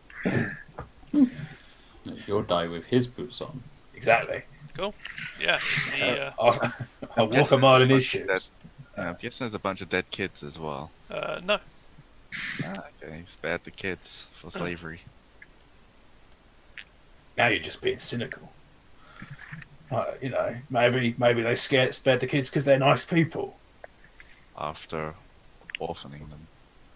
Well, maybe, you know, maybe they came up and they warned again. Maybe Willie started it. You know, he looked scrappy. Maybe. You know, they were like, "Excuse me, would you please move on?" He was like, "Nah, fuck you." And that sounds like Willie. He was a scrappy old lad. Yeah. I bet it was the settlers what started it. It usually is. They should have heeded that warning that we forgot to tell them about. You're a real asshole. Yeah. Anyway, so far you've acquired a pair of boots. Is there anything else you want to grab from this? I'd like Basket. to have a look around and seeing as Maggie is dead, You and do I find led her to her Maggie death. dead. Yes. Has she left any tools around her dead body? Any tools? Well, she was wielding her hammer, her favourite hammer, but you can see like the side of her head's been caved in. One of her eyes has Excellent. popped out, I love that. and yeah, you can take the hammer. I'll wipe that off. Yep, so yeah, the hammer. You can see the wagon's still around, one of the one that the mobile forge was in seems to have partially burned down. Not completely, but it's certainly suffered a fire. My forge! The mobile forge is still the forge and the anvil themselves are still fine, but like the chest full of leathers and things is pretty knackered. Well, we'll grab the forge. We'll scout around for any concealable valuables. I don't know if anyone had a pocket watch, but I wouldn't be averse to a fine timepiece, or maybe a nice iced coat. Are you going to go searching for a watch? I'm just going to go patting down people's pockets. Okay. If anyone has a good hat, hats are a valuable commodity in the desert. Yeah. You actually find that Will, the old man, actually has a fob watch. Fuck yes. Which you'd never noticed him before. He obviously kept it very well concealed, and you see it's tucked into one of his inside pockets. And yeah, you know that one of these is extremely rare and very valuable. Does it work? Yeah. Fuck Well, yes. actually, do you want to try and take a tech use to see if you know how to make it work? Because I don't think you've ever seen one of these before. All right.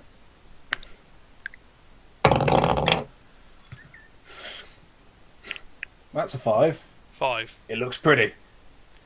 You give the top a twist, and it kind of gives a kind of crack sound, and you decide that maybe fiddling with that isn't such a good idea, and you stop. You mean I've done the classic thing of an idiot handed an expensive fob watch and grabbed the winder and twisted it the wrong way, and so it's gone ping. Yeah, basically. Oh. Yeah, I've heard of these. You grab the top and twist it. I'm not going to do that again. Yeah. Ka-dunk! The second hand stops moving. Nah. Anyway, I hang it through like a buttonhole, Okay. and just pop it in a pocket. That's cool. Like it's not down on the fob. Like it's like up here into like a top pocket. It looks really silly, but he's seen people with chains going from one thing to another, but doesn't really know. Nobody really knew what was on the other end. He's like, wow. So yeah, he's gained a fob watch. Cool. Has anyone got a fancy hat? A few people have got hats. They're all pretty much standard work hats. I wouldn't say there's any particularly fancy ones. None of them have feathers in them or anything like that. But there's some. I just gather us some wide-brim hats. Working hats, yeah. Yeah. I mean, pretty much most people would have a wide brim hat because it's a desert and very sunny and very hot. Yeah. Well, I gather up like Basically, what I'm doing is I'm going to go around and gather all the shit you'd find on like a £1 store. Yeah. Shit that people need but don't necessarily like want to get like pay a lot for. Yeah. So it's just like you can go anywhere and sell this because everyone's always going to need it. Yeah. Look, odds and ends. So we'll say you've picked up a lot of odds and ends. Yeah. They may or may not become useful in the future. Yeah. A bag full of gum. Yeah. Also, if any of you want to pick up any weaponry, there are various pistols and rifles, things laying around.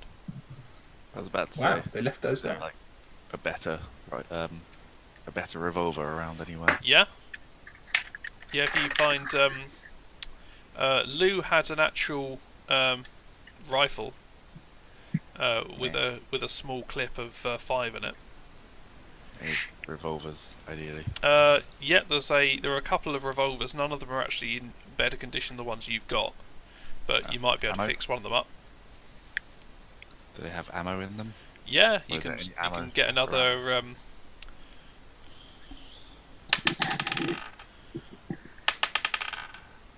You find 10 more shells. Awesome. Can I have that rifle off of you? No one's picked it up yet. So. Wasn't he just found it? I was like, can I have that? I left it there. Yeah. Yoink. Can I look around for some more moonshine for the doctor so that we can keep it safe away from him?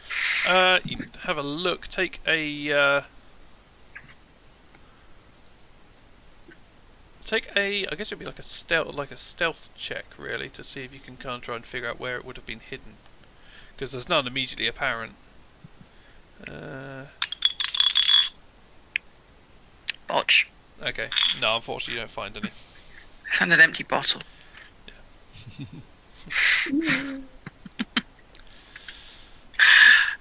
But yeah, that's pretty much it. You can see that the horses that were here have been butchered, so there's nothing left of the meat. Gonna have to walk. Well, you've still got your wagon horses, but the ones that were here for their wagon horses that were left here had been butchered and cut and basically had all the meat removed. Right then. Might as well mount up. Back to high noon. Cool. Yeah, you hop back in the wagon again, and it takes you a couple of days to head back to town. When you arrive back in town, you see there's a large posse has formed in the just at the edge of town, and you can see they're all armed up with pistols, rifles, revolvers, all sorts of weaponry. So there's about 50 people all told, all mounted up with these weaponry, and yeah, looks like an angry mob is forming. And I think as it's 11, we'll probably call it there for tonight, and that's where we'll be resuming it next week. Nice. Riding back Making into town friends with our wherever wagon we full go. of stolen shit. Yep. We're an extra mob! God damn it! We want some stolen shit. Well, at least you now have weapons, so if you want to, you can join the angry mob. Or we could rob their houses while they're gone. Good way to introduce yourself to your new neighbours. We could always move. But it's nice Yeah, to I've the Got a south. wagon. Apparently, when we're offered somewhere to move, we get them killed on purpose. We gain little to nothing out of it. Little to nothing. It would have taken weeks of hard work to be able to afford boots this far. And I got a free rifle and a horse. Jay's trying to tie I his literally nuts got up. something exciting and a toy and some chocolate. Put the old Quinder advert. Anyway. Cool. So anyway, shall we start in reverse to say our farewells? So Dev, if you want to kick off, who are you? Where can we find you? What do you think of tonight's session? I'm Dev, you can't find me. Actually, yeah, Echo, sorry. Yeah, like directionless. Yeah, I don't know what to do through most of this, if I'm honest. But it seems to be going somewhere. Okay. If we decide to go with it. I feel like you gave us lots of things that we could have done, and then everyone was like, nah. So, oh, okay. The joys of free-flying roleplay. So what do you want to do Yeah. now? Yeah. Well, you set us in the middle of nowhere with people we don't know, nothing to trade or use, nowhere to go. We're just like, yeah, go find a bar. No, people in the bar don't like you. Okay. I was wondering if you were going to kick off a fight. Then that would have been quite. You've probably been killed. It would have been very short. Yeah. Other than that, I can feel potential. Okay, Karan. It may be a bit too open for me. Right, I'm Carone. You can find me on Twitter at Carone_BTP. You can also find information about the trade, my short film, at jqs.org.uk. That was interesting. Quite interesting to play a cowboy and a drunk one at that. It was quite a laugh at times. Hopefully next session I'll be able to use my newly crafted Sharpie kind of weapon, which I have called End U in memory of it originally being a horseshoe. Okay. And Yeah, so that should be cool. And yeah, look forward to next time and seeing where we go with that. Cool. And did you say where we can find you? I did. Okay, cool. Then Spanners? Hello, I am Spanners. Yeah, that was bizarre. I feel like we've killed all of our friends. And we're about to kill some more.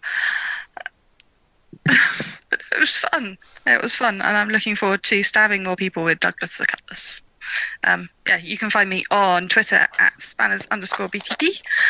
And back here again on Monday for more Salt Gypsies. Cool. Okay, and Kitten? Hi, I'm Killer Kitten. You can find me on Instagram and Twitter at KillerKitten21. I've been very confused throughout most of this. But to be fair, I haven't really been feeling very great, so it's not your fault, don't worry. I'm just not feeling that good today. But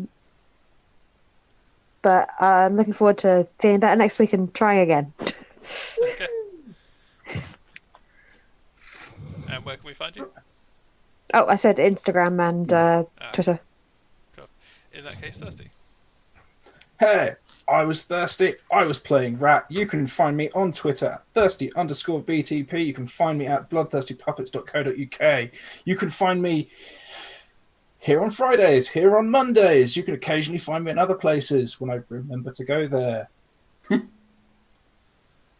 And, you know, when I occasionally remember to write things on Bloodthirsty Puppets, that is it for the moment. That was quite a lot of fun. I enjoyed being a complete asshole. It was great not having to play a character with any empathy, because he literally statistically has no capacity for it. So it was lovely, and I tried to make sure I didn't talk to people too much, but everyone just sort of sat there silently staring at people. I kept thinking of things to say. So it was like, hey, there's something useful you could do. Yeah, I don't see the fucking point.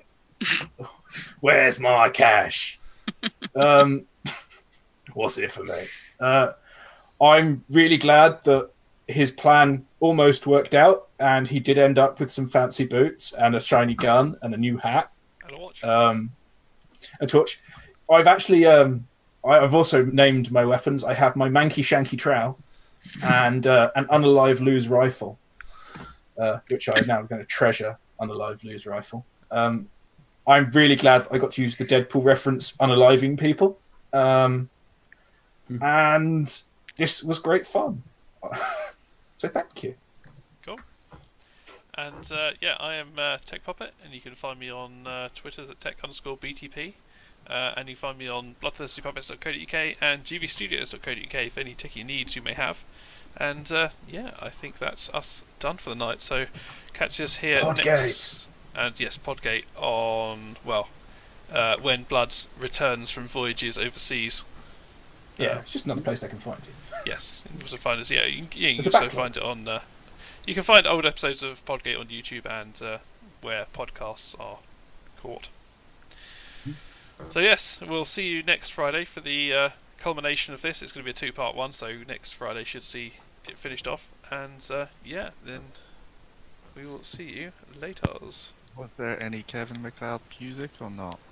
There wasn't in this particular. There may have been. Break. Yes, there was in the break. Yes, so thank you, Kevin MacLeod, for the music, and yes, thanks, Kev. We use your stuff all the time, so yeah, it's great. Cheers. And might possibly leave you some on the end credits. I'm not sure. Bye. Yes. Bye. Cheerio!